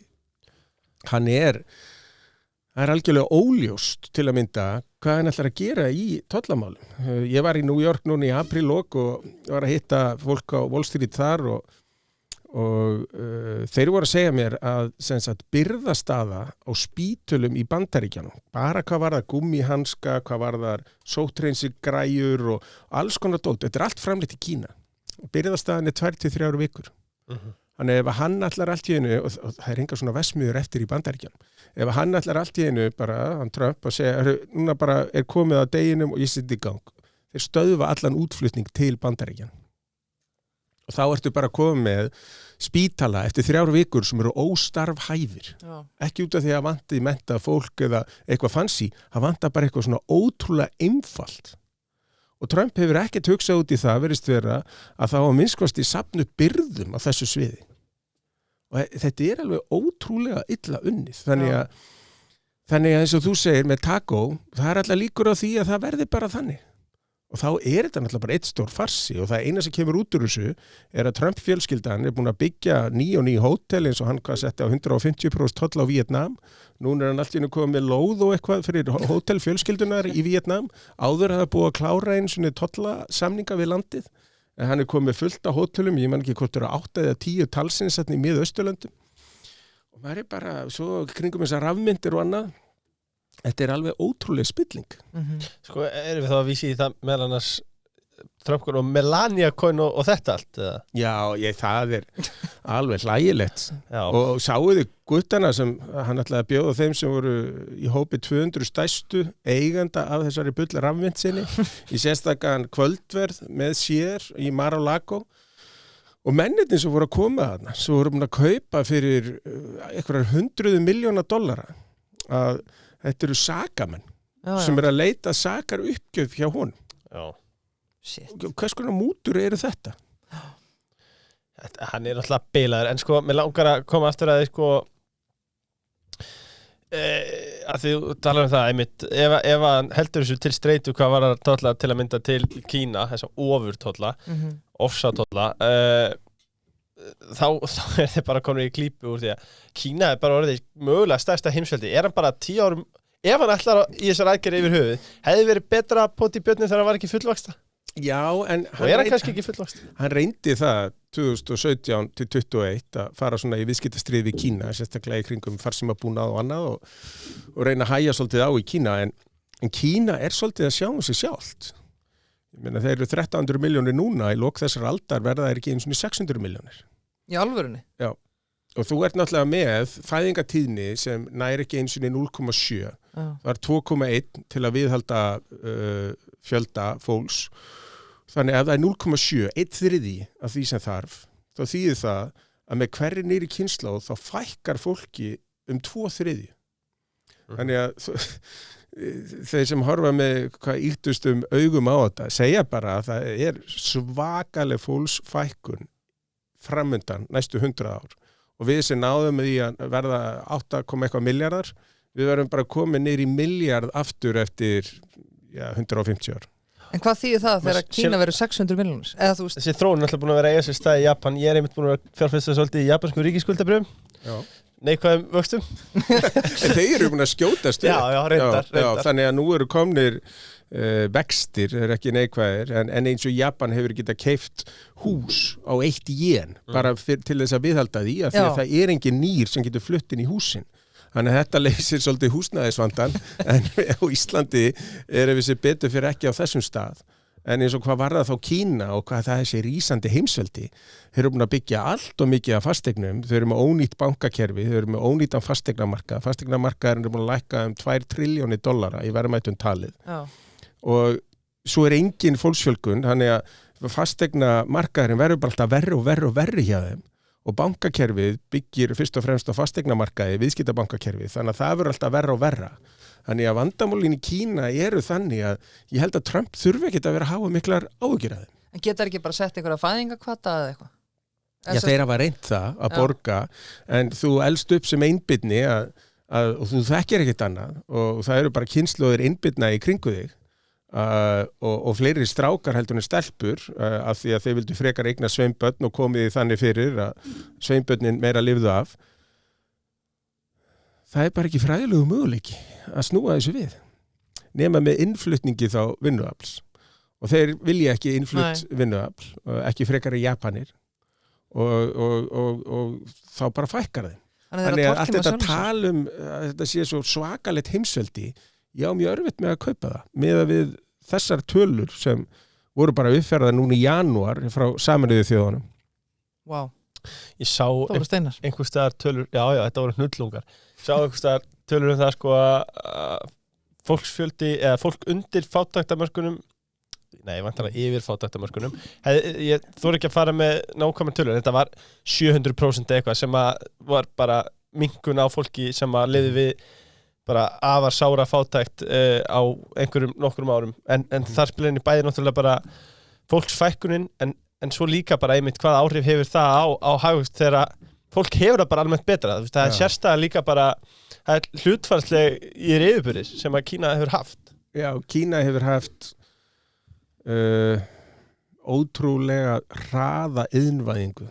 Það sem voru búin að vera með þessi maóísku, kommunísku fræði og svo kemur Deng Xiaoping hérna og tekur við og svo bara opnar hann 79 í raun og veru svolítið byrjar að tala við Nixon og Kissinger 73 og svo bara fyrir hann að opna landið og þá leysist úr læðingi svo gríðarlegi kraftar og hérna 2000, það var alltaf spáð að efnahagslega yrði Kína stærra en Bandaríkin 2025 eitthvað svo leiðis, en í dag við mælum þá er það kannski 60%. En Bandaríkjamenn er ennþá að fjölga og hérna bæði út af innflyndum en líka bara fæðingatíðnin er svona cirka 2 hjá þeim en á meðan í Kína þá er þetta algjört krísu ástand. En Snorri Másson er búin að tala mikið um þetta hérna á Íslandi, þurfum við að ágera þessu hér á landið? Ekki að maður flytjum inn á 1 milljón. Jú, en þá þurfum við náttúrulega að fá fólk sem tilbúið að samlagast samfélaginu. Ætlar ekki bara að búa til sitt litla Súdan einhvers staðar eða sitt litla Sýrland eða eitthvað, að verða bara Íslendingar. Og það skiptir gríðlega miklu máli. Þannig að ég sammála því sem Snorri hefur verið að segja með að það æðislegt að eignast börn og við þurfum að vera dugleg við það. Við erum með svo gott samfélag til að ala börn upp í ef einhver ætti að eignast börn, þá ættu Íslendingar að gera það. Já, ákall. Beint upp í Svefnabliki. En þú veist, já, það er þetta að fara með þessu umræðu mjög langt, en mér langar bara kannski snöggt, þú veist, til of mikils mælst að leggja kapp á að fólki sem að flytur yngar læri íslensku? Nei. Er það ekki hornsteinn menningar okkar? Það bara ætti að vera sjálfsett. Það ætti bara að vera sjálfsett. Ég tekið þátt í einu appi bara að tala og það er ótrúlegt hvað þeir náttúrulega alla heiðurinn að því frumkvöldinni þar en ef að fólk fær tækifærin í hendur, þetta er bara snjallforrit í síma og þeir sem eru duglegastir að læra, þeir ná bara ótrúlegum tökum á íslensku máli bara á 60-70 klukkustundum. Með eyða 60-70 klukkustundum þá geta þeir á sínu fagsviði verið með orðasafn yfir allt það sem þau fást við dagstaglega og ég er ekki að tala um að þau fara að tala um heimspeki og stjórnmál bara eittur og bingo en hagnýtt notkun málsins gerist bara ótrúlega rætt og þetta er mjög gefandi og við sjáum að það gengur mjög vel og það er eins og þú talaðir sko hvernig við erum að skattleggja stéttir á mismunandi hátt við erum með neikvæðan skatt á kvikmyndaframleiðslu hér á landi það sem við erum bara hreinlega að borga með þeim sko, mér leikur forvitni á að vita hvað við erum að greiða mikið úr landi í þessa erlendu kvikmyndaframleiðslu og skoðum til að mynda upp á borðið Duolingo þar sem að fólk virðist bara ná nokkuð góðri færni á tungumálum bara hrikalega hratt þetta er ekkert smáflotta þeir eru endur að sponsa þáttinn I wish en þú veist, þeir eru ekki að skila hagnaði þeir leggja bara allt ofurkapp það kostar ekkert að nema hjá þeim ég hef verið að gera þetta lengi og leggja bara kappa og gera þetta vel og gera þetta að því líkri afbragðsnild getið ímyndað ykkur ef við myndum til að mynda að gera samningu Duolingo, bara borga með þeim að þróa íslensku þar Þú ert komin bara að tala og þarft ekkert meira það er nota myndir og það er líka talgervill og það er gervigreind sem fyrir að tala við þig og nemur hvernig og leiðir eftir framburð og annað þannig að það er allt komið en hvað varðar svona að fá fólk til að taka þátt í samfélaginu þá náttúrulega bara að spyrja þú flytur hérna, viltu samlega samfélaginu og ef viðkomandi vill það ekki þá er bara á hann ekkert erindinga og þess vegna við höfum verið með hjálparstarf og við höfum verið með að taka á móti flóttamönnum hérna, ég held að fyrstu flóttamennir hafi komið eftir Víetnamstríðið á þeim tíma og það er sjálfsagt að gera það en við höfum auðvitað bara að velja fólk sem vill samlegast samfélaginu og svo er auðvitað leiðilegt að sjá hvernig umræðan skapast að líka þessu saman nínasista og annað þú veist þetta áður til að ganga svo það er langt alltaf, bara ef einhver segir eitthvað landamærin þá er viðkomandi rasisti já, það er mjög einfalt og það er þessi nýji feminismi sem er búið að búa til sem er svolítið magnaður að fyrir feminista var ekki nóg að kynin yrði bara jöfn þau vildu taka þetta lengra, kynin eru eins svo smá sem mann eru allir eins og það geta allir verið allt sem er bara ekki rétt og þess vegna þarf líka að skoða að það er ekkert allir jafnir ef við skoðum innflytjenda löggjöf í Kanada þá er það þannig að þú verður að geta lagt eitthvað til samfélagsins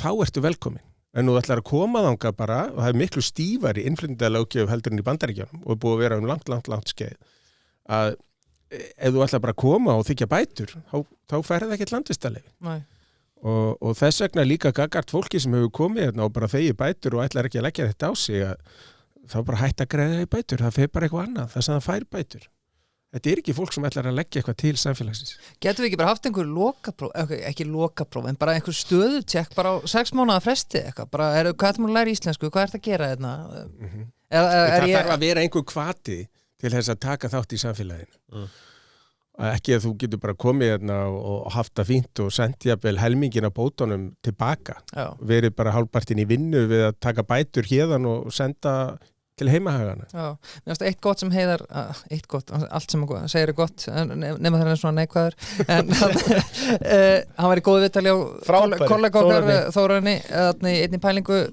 og þar komstu inn á það að það er ekki hægt að vera bæði með open borders og velferðarkerfi saman tíma. Já, það er ekki hægt að vera með opin landamæri og velferðarkerfi. Það er svo augljóst og við erum að reyna það, eða hvað? Já, og þess vegna kostnaður við hælisleitendur búin að fara úr, eins og ég segi, 400 á næsta ári, eins og ég reknaði í 40.000 milljónir og heldur síðan bara áfram og meðan við erum með þetta svona. Þannig að þetta mun bara gera okkur gjaldþrota. Við höfum ekki efna á þessu. Og þetta er svo einfaldur sannleikur og það er alveg magnað að menn neiti að horfast í augu við þetta. Já. Sko, aðeins áfram við mótmæli, sko, mega aðeins þeir Íslendingar nota þjóðfánan sem hafa réttar skoðanir samkvæmt þingmönnum Samfylkingar, það sem þeir eru að segja rasistum að leggja íslenska fánum og fá sér sinn eigin. Þetta er aldrei magnað að segja að fánin sé fyrir alla Íslendinga en samt megi bara sumir þetta. Þetta er allt svo heimst að það er bara svakalegt. Já, sko, við erum að detta í rittarspendingarna, þetta er búið að vera geðveikt. Sko, Leifur spurði aðeins í byrjun þáttar út í sameiningar fjármálamarkaði. Sko, við spurði ánætti kost og galla með Evrópusambandi.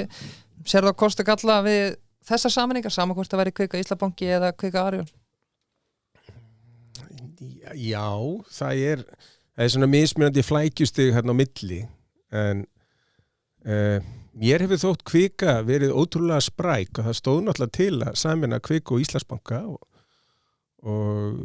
nýr forstjóri hérna, Ármann Þorvaldsson, Marinn á svo undan var mjög góður líka en Ármann setti meiri svona áherslu á fjártækni lausnir og var núna að kynna að koma með húsnæðislán og þeir eru náttúrulega komið fyrst með þessa innlánsreikninga auði sem borgaði miklu hærri vexti heldur en almennt var sem neytti hina bankana til að hækka vextina og ég sá alveg fyrir mér að Kvika geti haldið áfram á þessari braut í landvinningum í kringum þetta en það er náttúrulega ekki Kvika núna sem er að leita eftir þessum samningum við Arion banka eða Íslandsbanka, það eru stóru bankarnir hvor fyrir sig.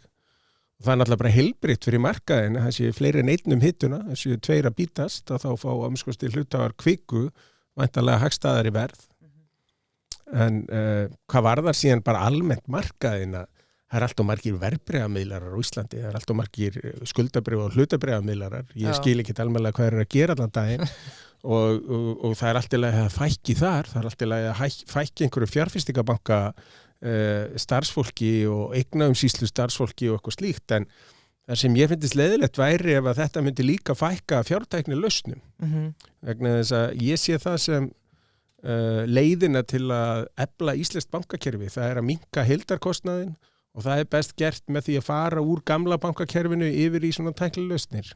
Þetta hefur verið hansi blómlegur jarðvegur fyrir fjártækni lausnir finnst manni á síðustu árum, við hefur verið að spretta upp eins og gorkulur. Mörg flott. Já, og vonandi halda áfram að vaksa og dafna. Já, og það var follow-up-spurningin, starf ekki margir í stóru bönkunum sem staðan núna? Mér heyrst svarið vera, já. Jú, og það er líka bara í stóru bönkunum, það er alveg ótrúlegur upplýsingatæknikostnaður. Þessi fjártækni fyrirtæki verið geta gert þetta svo miklu ódýrar og þarna er einhver svona gömul kerfi sem greinlega er mjög dýrt að reka. Ég las þetta ásreikning Íslandsbanka fyrir útboðið og ég meina það er þetta, ef ég mann rétt 4.850 milljónir sem eru upplýsingatæknikostnaður bara síðast ás og fyrir hvað? Þeir eru líka stærsti hlutafinn eða næststærsti hlutafinn í Reykjavík bankana með það þriðjungslut sem er líka með gríðarlega kostnað og er að reka svona bakendan á kerfunum fyrir alla bankana. Þannig að maður tekur þess að 3 stóru banka, Landsbankin reyndar að gera þetta eitthvað aðeins öðruvísi í bókhaldinu hjá sér en Íslandsbanki, Landsbanki, Arion banka til samans með örugglega 13 milljarða beint í upplýsingatæknikostnað. Og svo er reiknistofa bankana sem þeir eiga nánast að fullu með marga milljarða því til viðbótar. þetta engin smá kostnaður. Þannig að það þarf svolítið að hugsa þetta upp á nýtt og gera þetta upp á nýtt. Ég væri mjög til að sjá hversu mikið þessi stærð hefur bólnað út í gegnum árin á efnahagsreikningnum sem sagt. En þeir hljóta að kötta á móti, Birna talaði það, þeir náttúrulega kötta annars staðar á móti. Ég segi það og hvað er mikið að fara í nýþróun eða nýsköpun sem sagt og hins vegar að fara í einmitt bara viðhald á gömlum úröldum kerfum. Það var þetta að skoða það með því að bera bara saman fleiri ásökinga. Þetta er forvillilegt, þetta er gríðalegu kostnaður. Tökum sér þátt það. Það er næst. En loka verða þetta, sko, í þessu samingi verða starfsfólk, er einhver menntun sem að Heiðar sér að ef svo má orðið komast sé smá úrelt, ef þetta tökum viðskiptafræði á móti til dæmis teknikrænunum eða eitthvað annað? Nei, en það þið sjáu núna hver að gerast og umræðina í Bandaríkjunum að stóru tæknifyrirtækin er að ráðin miklu færri starfsnema og miklu færri nýja starfsmenn heldur en var áður og Microsoft var að segja upp bara 6.000 nýjum starfsmönnum, ekki fyrir vart löngu og það er að gervigreindin sem er svolítið að koma inn og gervigreindin er að verða eins og aðstofamaður, mjög vel lesin aðstofamaður en ekkit endilega sérstaklega djúpur, bara eins og nýjir starfsmenn eru, þeir hafa ekki reynsluna en þeir hafa fullt af upplýsingum og geta tekið við einföldum verkefnum og klárað og þá sér maður þetta bæði í viðskipta hluta starfseminar, þetta sést líka í forrituna hluta starfseminar, þú þarft að vera með einhvern sem skilur heildamyndina, er svona hálfgerður arkitekt yfir sviðið, en síðan þessar hendur sem voru að vinna mörg af þessum störfum, gervigreindi getur svolítið tekið það yfir. Og það er náttúrulega bara alveg svo hérna áður fyrr þegar flestir á Íslandi, allir eiginlega unnu við landbúnað, það voru sárafáir sem unnu við eitthvað annað og svo voru einhverju sem unnu við sjávarútveg og sjávarútvegur byrjar hér ekkert fyrir að koma vélbátar bara fyrir 100 og eitthvað árum síðan en þá þurftu allir að vinna baki brotnu og það var ekki þetta að leggja fyrir.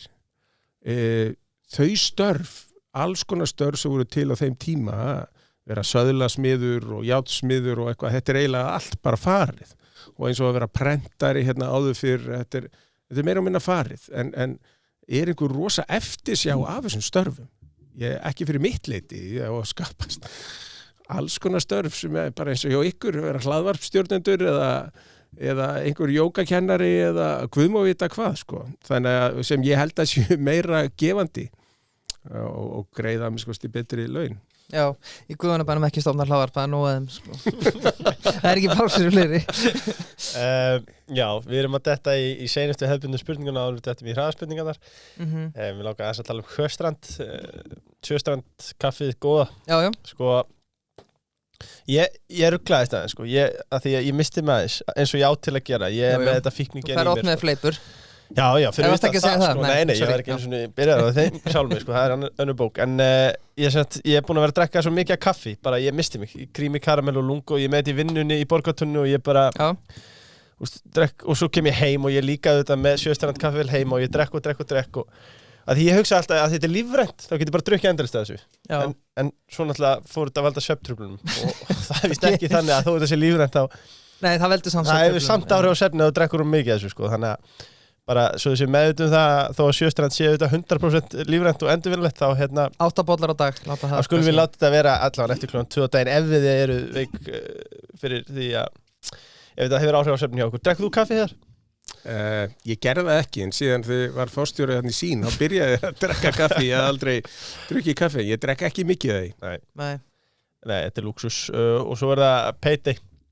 Birkir, þú kannski segir okkur aðeins frá Payday. Já, ég meina, við erum búin að nota Payday frá degi 1, bókhald, launagreiðslur, yfirsýn, bara www.payday.is, meina, fyrsti skammtur er frýr, ef þú vilt prófa þetta. Já, það er eittulega dýllinn. Það er eittulega dýllinn, sko. En í olíuleitina, já. Íslensk stjórnvöld þrjóskast við að nýta auðlindir okkar við Drekasvæði, þráast við það. Nú hefur verið samþykkt landgrunnsvæði fyrir Íslands sem nær tæpar 600 sjómílur frá grunnlínu Reykjaneshrygg. Hvaða tækifæri býða okkur þar? Já, ég segi að það svæði sem við vorum að skoða, það geymir með skosti 10 milljarða tunna af olíu og með að við olíuverð í dag sé ykkur $65 og framleiðslukostnaðurinn þarna í 20 þá er þetta $45 sinnum 10, það eru $450 milljarðar sem eru til skiptana og þarna ákveðin auðlindagjöld vegna þess að í sérleifinu sem þú færð og það lofur að greiða helmingina af rekstrarhagnaði, helmingina EBITu og EBITan þarna eins og ég segi 450 miljardar dollara þannig að greiða helmingina því það verður þá 225 miljardar dollara til ríkisins í formi skatta og svona svæði endist kannski 20-25 ár Pumpugjald að leiðréttingu eftir einhver ár? Já. Nei, sem betur fyrir þetta bundið í lengri tíma samninga sem væri mjög erfitt fyrir ríkið að svíkja, sérstaklega vegna þess að norska ríkið hluti af þessum samningum, af því að þeir fá sjálfkrafa 25% þáttökurétt ef við finnum olíu okkar megin við landamærin, en í sinni landhelgi að þá þurfa þeir að veita okkur 25% þáttökurétt. Já. Þetta svo áhugavert. En ekki fínt að Gulli elskaði alltaf en hann hataði olíuleit verður ekki að fara að leita? Jú, og vegna þess að ríki hér tekur ekkit þátt í leitarkostnaðnum. Það kostar ekkit að láta leita þessu. Síðan bara með leitarleifinu fylgir alltaf vinnsluleyfi, annars fær enginn að stað í leitina nema að vera vissum hann getur unnið þetta líka. Og það búið að forvinna mjög mikið. Við vorum búin að leggja yfir $100 milljónir okkar hópur í kostnað við leitarna og næsta skref hjá okkur var bara að fara að bora og Orkustofnun á öll þessi gögn og sem voru mjög vel unnin og Petoro, Norska ríkisolíufélagið var með okkur í þessu og öll þessi vinnubröð í kringum þetta væri til fyrirmyndar. Þeir eru náttúrulega búin að vera að vinna með öllum stærstu olíufyrirtækjum í heimi. Þannig að ég skil ekki hvað tefur þetta. Nei, sko ég þykist vita að verður ein Amarok spurning í riddaraspurningunum eftir, hún kemur alltaf en það hversu dýrt það að bora, af því að það eitt að leita en þegar það að bora, hvað kostar þetta mikið? Það fyrir eftir því eins og þegar við vorum að leita 2014-17 þá var olíuverð í frjálsu falli og það var rosalega lítið að vera hjá olíuleitar fyrirtækjum. Þá fengum við alltaf 70% afslátt hjá byrgjónum okkar. Og þetta skiptir máli hvar í olíusveiflinu þú ert að leita. Núna þegar Trump komin að stað með drill baby drill og eitthvað þá aðeins meira að gera hjá olíuleita fyrirtækjunum, en þetta samt ekki eins og það var 2000-2007-08 þar sem þú þurftir að bíða og yfirborga til þess að fá borskip eða leitarskip eða annað þvíumlíkt. Já, þetta er vel að tímasetja markaðin betur þá eða? Já, en að bora svona ég meina við vorum að eyða 100 með því að bora og gera þetta almennilega. Við töldum að við þurftum að eyða kannski 150-200 í viðbót. Já, finnst þér líklegt að olíuleit farið fram á næstu 10-15 árum í Rálandi? Ég ætla bara að leyfa mér að vera bjartsýnn og vona það. Já, Kaldamenn á Ásgóðstrandi þeir eru umlega nýji samstæðarlega frá því kom síðast. Já. Og þeir segja þeir spyrja alla gesti að þessu 2 manneskjur með þér í kaldakarið með kalda lífs eða liðnar með þér. Þú og 2 aðrir. Þú máttu velja hverja sem er. Já, vá. Ég nú bara algjörlega ren. Fyrir utan mig og Leif. Já. Bara Daði og Kristrún, ég myndi bara taka þau með mér í þetta núna og samfæra þau olíuleit á glasi 7 eitthvað svo leiðis. Já, vel svarað. Þá komum riddaraspurningunum og því miður riddarar reyni að koma fram undir nafni. Það eru mjög margir sem byrja að senda nafnlaus riddari. Það er engin skömm að vera hérna að koma spurningar. Fyrsta spurning er hvenær koma Rússar aftur inn í Norðurskautsráðið? Já, ég var formaður efnahagsráðs Norðurslóða sem systur svona félag Norðurskautsráðsins og það gerist ekki fyrir en þeir hafa samið frið þarna í Úkraínu og það sér búið að taka þessa viðskipta höft af þeim og hvort að það gerist á næstu 2 árum eða 10 árum, það hef ekki hugmyndum. Nei. En ég illu heilli held að það ógeðslega Úkraínustríð muni halda áfram. Já, því miður. Hvernig sástu fyrir fall á hlutabréfum sínar?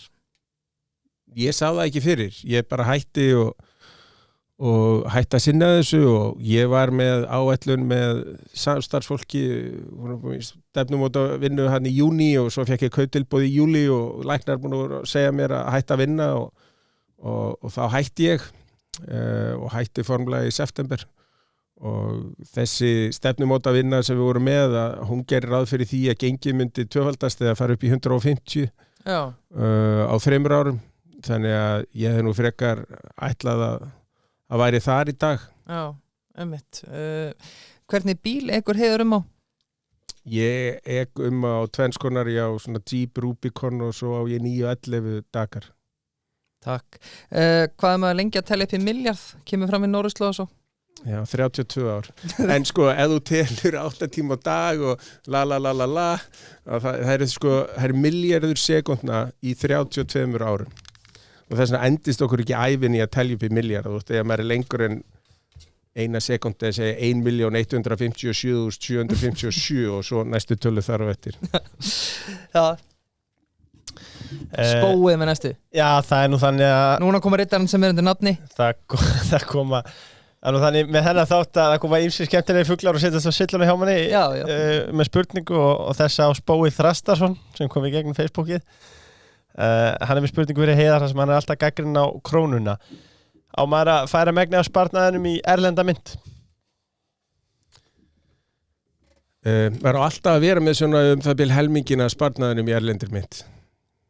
Og það er ekki tilviljun að lífeyrissjóðirnir á Íslandi séu að hugsa þannig líka. Ég lít svolítið á það þannig að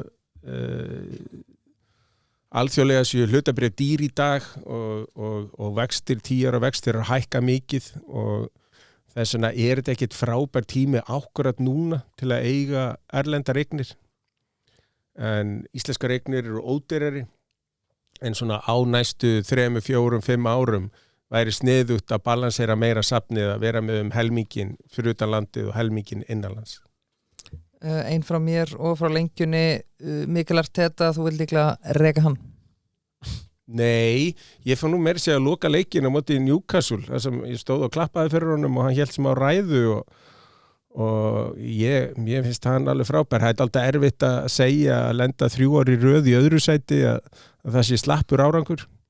Þannig að ég bara trú á mínu manni. Já, Vengar lykt á honum. Já, þú ert ekki svona titlakall.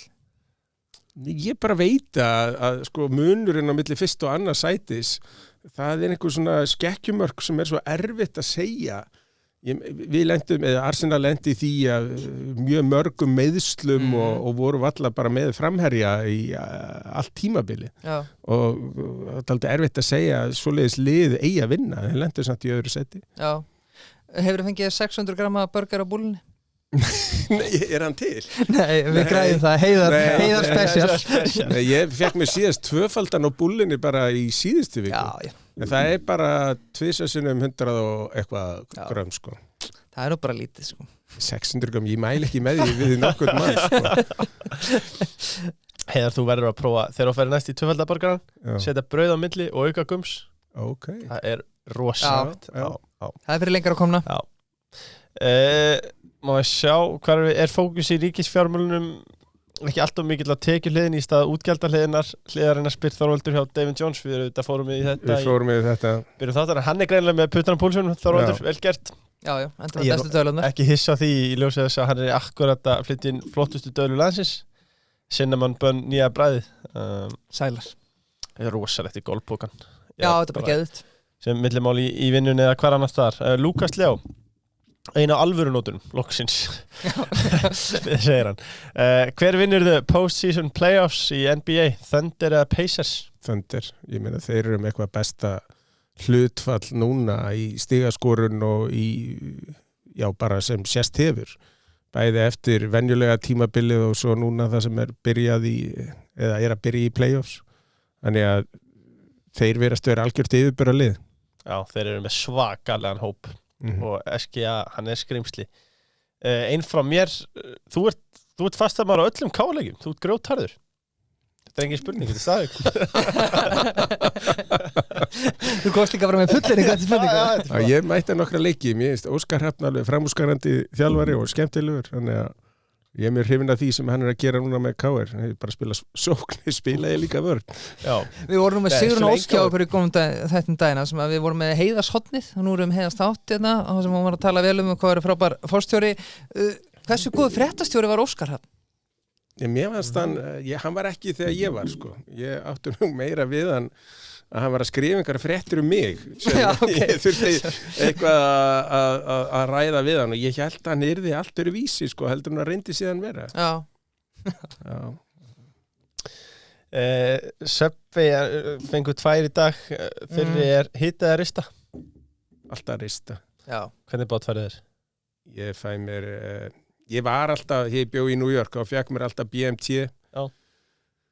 En ég fæ mér einhvers konar bræðing núna. Já, hann er bara rótur að þessum tveim bestu, sko. Akkurat, ert þú ekki BMT Jú, maður? rétt. Rétt munið þess. Mér myndi það. Þetta er svona, mann alltaf, með hvað leiðaldir í enska boltanum og hvað bátfærið er, sko. Og þannig þekkir þú fólk. Það segir svo mikið. Man ekki hvað þú heitir. Ekki tala um hann, túnfiskbátamæður og heldur við United, sko. Hann hitar ekki sem bátið sem. Subway menn spyrja, landeldi, eru menn að finna gullnámi eða munið þetta floppa? Ég held þetta sé alveg gríðarlega mikið tækifæri. En ég held að menn sé að vannmeta tíman sem tekur að stilla þetta allt saman og koma sér í gagnið. Og án þess að ég ætla að vera eitthvað rosalega svartsýnna að það eru sumar atvinnugreinar sem eru þannig eins og til að mynda hótelrekstur í Noregi. Það var ekki fyrir að búa að endurfjármagna hótelin tvisvar að þau fóru loksins að ganga. Það þurfti að afskrifa svolítið af uppáskostnaðanum. Ég er ekki að segja að þetta sé eins en þetta er lífmassi, þetta er svolítið flókið, þetta er ekki bara eins og að framleiða eitthvað plast og þannig að það er ýmislegt sem hefur þarna áhrif. Já, ég hlusta á gott viðtal talandi önnur hláður. Ára Hauks kom inn í þjóðmálum, hann er náttúrulega stjórnarformaður núna First Water. Já. Það var mjög áhugavert að heyra hann tala sko, auðvitað vissi að væri mikil fjárfestingar þar, en þetta er jákvæð tekiflæði, erum við að tala bara árið 10, árið 15 eða þú veist. Þetta er svakaleg fjárfesting og mjög framþrungt. Þannig að þú þarft að byggja eiginlega allt og svo er viðhaldið næstu árin mjög takmarkað en þá loksins er fiskurinn búinn að vaxa og reynir komin í slátustærð og þetta er farið að virka og þú er komin með full afkost og þá kemur sjóðsflæði tilbaka. Þannig að þetta er gríðarlega þolinmæði. Þú þarft örugglega 3-4 sinnum meira fjármagn í upphafi heldur en í sjókvíaldi. Já. Og svo er bara á maður eftir að sjá verður landeldis fiskurinn premium vara, verður hann seldur á hærra verði heldur en sjóeldisfiskurinn. Ég væri til að borga meira fyrir landeldisfisk en sjóeldisfisk, persónulega, sko. Já. Er samt í alveg eitthvað að vita hvort það er betra eða? En svo í gæðum, sko. Ég veit ekki, þau þurfum að hafa blindsmökkun einhvern tíma. Já, í næsta þetta. Mér skil sko að 99% af öllum matrættum laxi í heiminum sé eldislax. Það er alltaf, ef það satt greinist, þetta magna. Og eiginlega allt bara sjóeldi, það er bara 98,999. Já. Hvernig séu fasteignamarkaðin þróast næstu 23 árum? Ég held að verðið svolítið standi í stað vegna þess að ég held að Seðlabankinn sé ekki að fara að lækka mjög mikið vexti. Ég held bara að vextir alþjóðlega sé að hækka þannig að það heldur eftir á þessu. En það breyti því ekki að það væri hægur vandi að auka hérna frambóða húsnæði sem myndi seljast. Ástæðan fyrir því að kannski kanna orka eins og einhver þversögn að vanti auki frambóð en samt er fasteigna verið ekki að hækka. Jú, það er bara út af vextir og svo háir að fyrstu kaupendur og aðri kaupendur þeir hafa ekki efna á því að stækka við sig. Þannig að og eða þá bara farin á markaðin yfir höfuð. Þannig að þess að við þurfum er að einfalda reglugerðir í kringum þetta og leyfa uppbyggingu á ódýrari íbúðum og auka frambóða landi þar sem hægt er að byggja og það bara skiptir okkur miklu máli. Já, ég sá einhverja frétt í vikunni eða síðustu viku að tala á eignamyndun á þeim sem voru að kaupa á þessu COVID-tímabili, ég var nú svo heppinn að gera það, sko, þetta er ekki, nú er ég svo ungur, sko, þetta er ekki eðlilegt. Nei, þetta er bara svo lottóvinningur og þess vegna er þetta svolítið, sko, ég meina, þetta er svolítið svona eins og árgangaskipt, eins og í rauðvínum, það er mjög góðir árgangar, að komst inn á markaðinn þarna, þegar eins og í COVID að verðin hækkuðu bara 25% og afborgarnar voru rosalega lágar og þú gast fest vexti á því í langan tíma. Já. Eða komstu inn í haustið 2008 og fasteignaverð lækkaði 25%. Er það þá og vextirnir hækkuðu. Þannig að það gamla góða mýtan að segja að það sé alltaf rétt fjárfesting að fjárfesta í steypu. Já, það mýta, en það samt þannig að til langs tíma að þá hefur þetta reynst íslenskum sparifjár eigundum mjög góðu kostur. En maður er náttúrulega að vona að tæknibreytingar og eitthvað gerir það verkum að þessi þetta byggja hérna ódýrar. Já, en svo maður náttúrulega lendi ekki það að þetta sé þáttur mig sko, en að því þú talar fyrstu og mjög líkilpunktur sem segir aðri kaupendur, að því að málið að jú, ég kom með svaka eignamyndun, en það líka þeir sem að keyptu við eignir á sama tíma og hinafasteignir er búin að hækka alveg jafn mikið í verði. Já, ef þú ætlar að stækka við þig, þá ertu bara fastur. Já. Sér podcastu það líka setna. Klárt mál. Axel Ingi spyr besta ævisaga sem þú lesið? Já,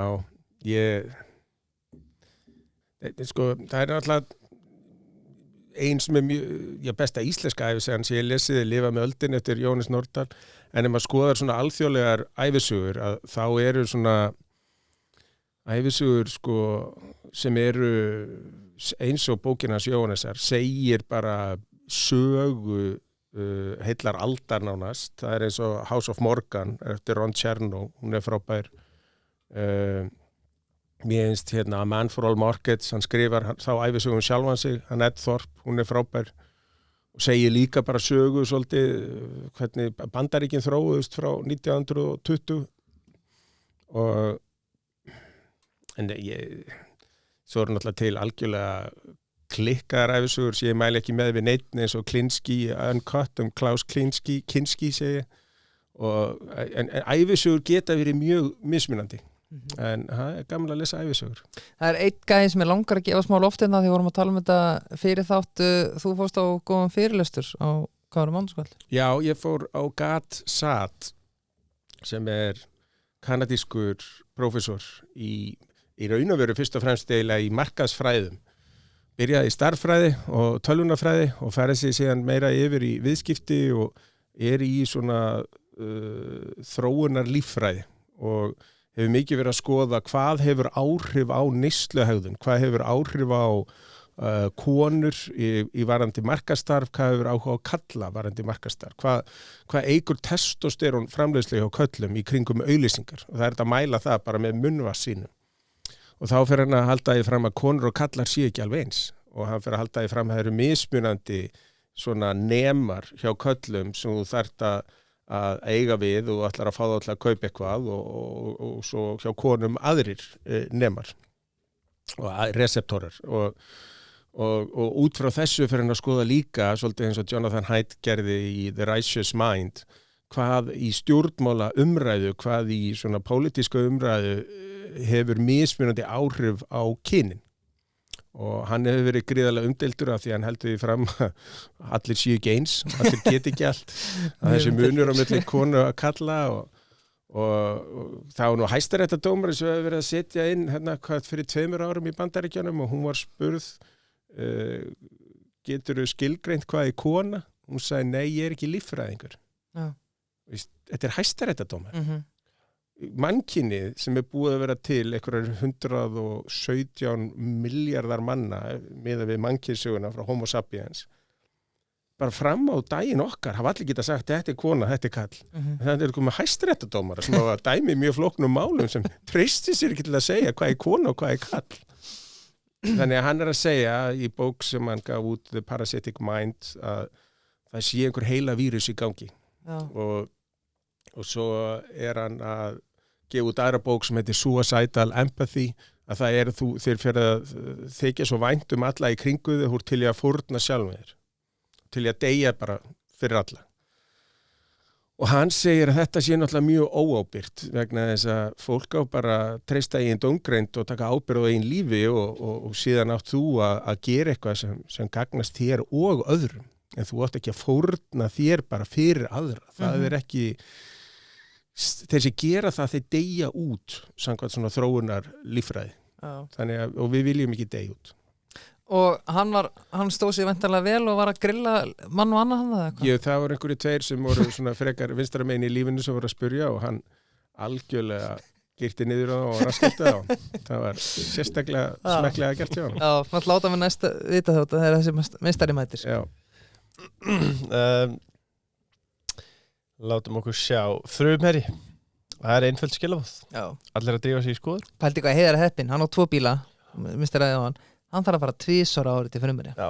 Þetta er örugglega svo 9 bílar endar hjá honum en hann fer samt 2 ára. Í mánuði. Já, frumherji, þeir eru frábærir. En Einsi Björn.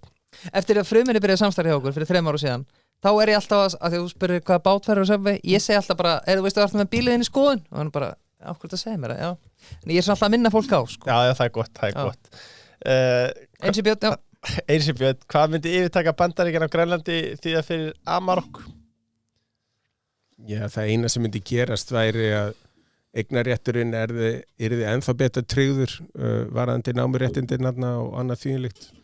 Og það sem gerði það að verkum að ég fjárfesti í Amarok á sínu tíma, það voru Amerikanar sem ég kannast við, Moore Capital, Louis Bacon og félagar sem tókuð þarna hátt í helmingshlut í öllum öðrum leifum heldur gullleitaleifunum á móti Eldi og Amarok. Og þessir aðilar hafa fjárfest mikið í mjög erfiðum svona löndum, svo maður kalla þau, þar sem lög og réttur ekkit endilega alltaf í hávegum hafður og hafa notið mikillar hjálpar bandarísku utanríkisþjónustunnar í að viðhalda sínum eignarrétti. Þannig að ég hugsaði byrju fyrst að Sámu frændi komir hérna á öxlina á Amarok í gegnum þessa aðila þá er mjög fínt að fjárfesta á Grænlandi. Já. Hvernig leist þér á þetta skref sem við tókum hann í síðustu viku með að stofna þetta þjónustufyrirtæki hann? Já, ég held að það sé bara áhugavert skref. Já. Það er búið að vera einhver orðrómur að þeir þurfa að sækja sér auki eigið en þeir þurfa þess ekkert. Og ég fyrir mitt leyti, ég hef aldrei átt jafn mörg bréf í Amarok og akkurat núna. Nei. Þannig að ég er mjög hrifinn af Amarok. Já, við þurfum að fara aftur út. Já. Næsti þáttu verður Grænlandi. Fyrir þá sem ekki þekkja til, þá hvet ég allir til þess að skoða Louis Bacon og Moore Capital Management. Það er ekki litlir spámenn, en eru Play að fara að lifa út árið? Ég með kaupi það marga flugmið ég held að gera það. Þú mútt að leggja þitt á voða. Já, heldur betur. Ég er svo nískur, ég er miklu betur að fljúa með Play. Já, sko. Eittu meira í fríið heldur en flugið? Það var heldur góð markasetning. Mér finnst það flott markasetning. Ég er líka samanlega, útvöld hvað er þetta að greiða mikið fyrir lítið þannig. En svo er þetta bara góða vélar hjá þeim líka. Já, og góð þjónusta og léttleiki og svona. Gísli Þór með skemmtilega spurningu. Já, ég er enda að misla sana, en hún er líka góð. Hvernig sérðu Ísland fyrir þér eftir 15 ár? Í óbreyttu ástandi. Nei. Nei, ég veit ekki. Nei, en það er náttúrulega eins og þessi vinir mínir í New York og í Kísildalnum er að tala hvernig gervigreindin er að breyta hinn á þessu. Að það eru breytingar sem ég trúi að bæti lífskjör almennings mjög hratt. Og við höfum allt sem við þurfum hérna, við höfum orku fyrir fólk í formi fisks og við flytjum út 97% eða eitthvað af fiskinu sem við veiðum, þannig að við eigum meira en nóga orku fyrir okkur og við eigum fullt af olíu og gasi sem við erum ekkert að nýta en við eigum líka fullt af endurnýjanlegri orku sem við getum nýtt mun betur. Þannig að það sem tölvurnar þurfa er endurnýjanleg orka, þessi tölvurnar þurfa er náttúruleg kæling og við erum með það hérna. Það er kannski sorglegt að segja frá því að meðalhiti á Íslandi er sá sami og ísskápurinn heima hjá okkur, það er 4-6 gráður og sveiflast því miður afskaplega lítið. En hvað var það loftkæling og gagnaverum, þá spara þetta alltaf 30% af orkukostnaði að vera með svona náttúrulega kælingu. Þannig að það er alls konar svona tækifæri sem eru bara beint fyrir framan okkur. Og við erum ekki að nýta það. Ég er ekkert sérstaklega verið að horfa til. Nei.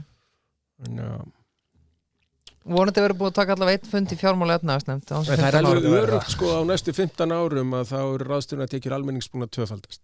Ok, það er svo. Við höfum því. Já, og meðan í Evrópu held ég verður kannski búin að breytast 15%. Já. Þannig að hlutfallslega munum við bera af. Já, nema við fyrir ekki bara útlitslega. Fannar spyr hvað er langt ef við sjáum vinstri sveifluna hverfa á ríkisstjórn? Sjáum bara samfélkinguna stækka vissi. Já, og ég bara því miður að þá er ekkert sérstætt sem bendir til þess að þessi ríkisstjórn sjó förum í bráð, sko. Nei, ekki bara loka spurningin. Jú, ég ætla að taka eina áður og líka kemi auðvitað. Já. Kemi.is. Hermann Guðmundsson, bara Já, toppmaður. kannski þú tekur bara 3 minna að ræðum hann. Ég bara hitt hann daginn og mér finnst það mjög skemmtilegur. Já, hann er æðislegur. Hvet alla til addonum á Facebook. Hann er með góða steina þar. Góða sko. skoðanapilla þar. Já. Hérna, og líka bara til þess að kíkja á Kemi.is. Hann er með fyrirtæki sem heitir Kemi, já. Þeir stundum að auglýsa hann, sko. Hann er vel giftur og allt, sko. Já, hann er það. Og flottir í golfinu og maður geti... Glæsilegi bílar. Já, svo getur maður haldið lengi áfram. Ein spurning ánum komur að loka spurningunni frá mér. Úr því ég misla spurningunum frá Gísla Þór. Hvernig sérðu þig fyrir þér eftir 10 ár? Vá, miklu betri spurning. Já, 63 ára. Það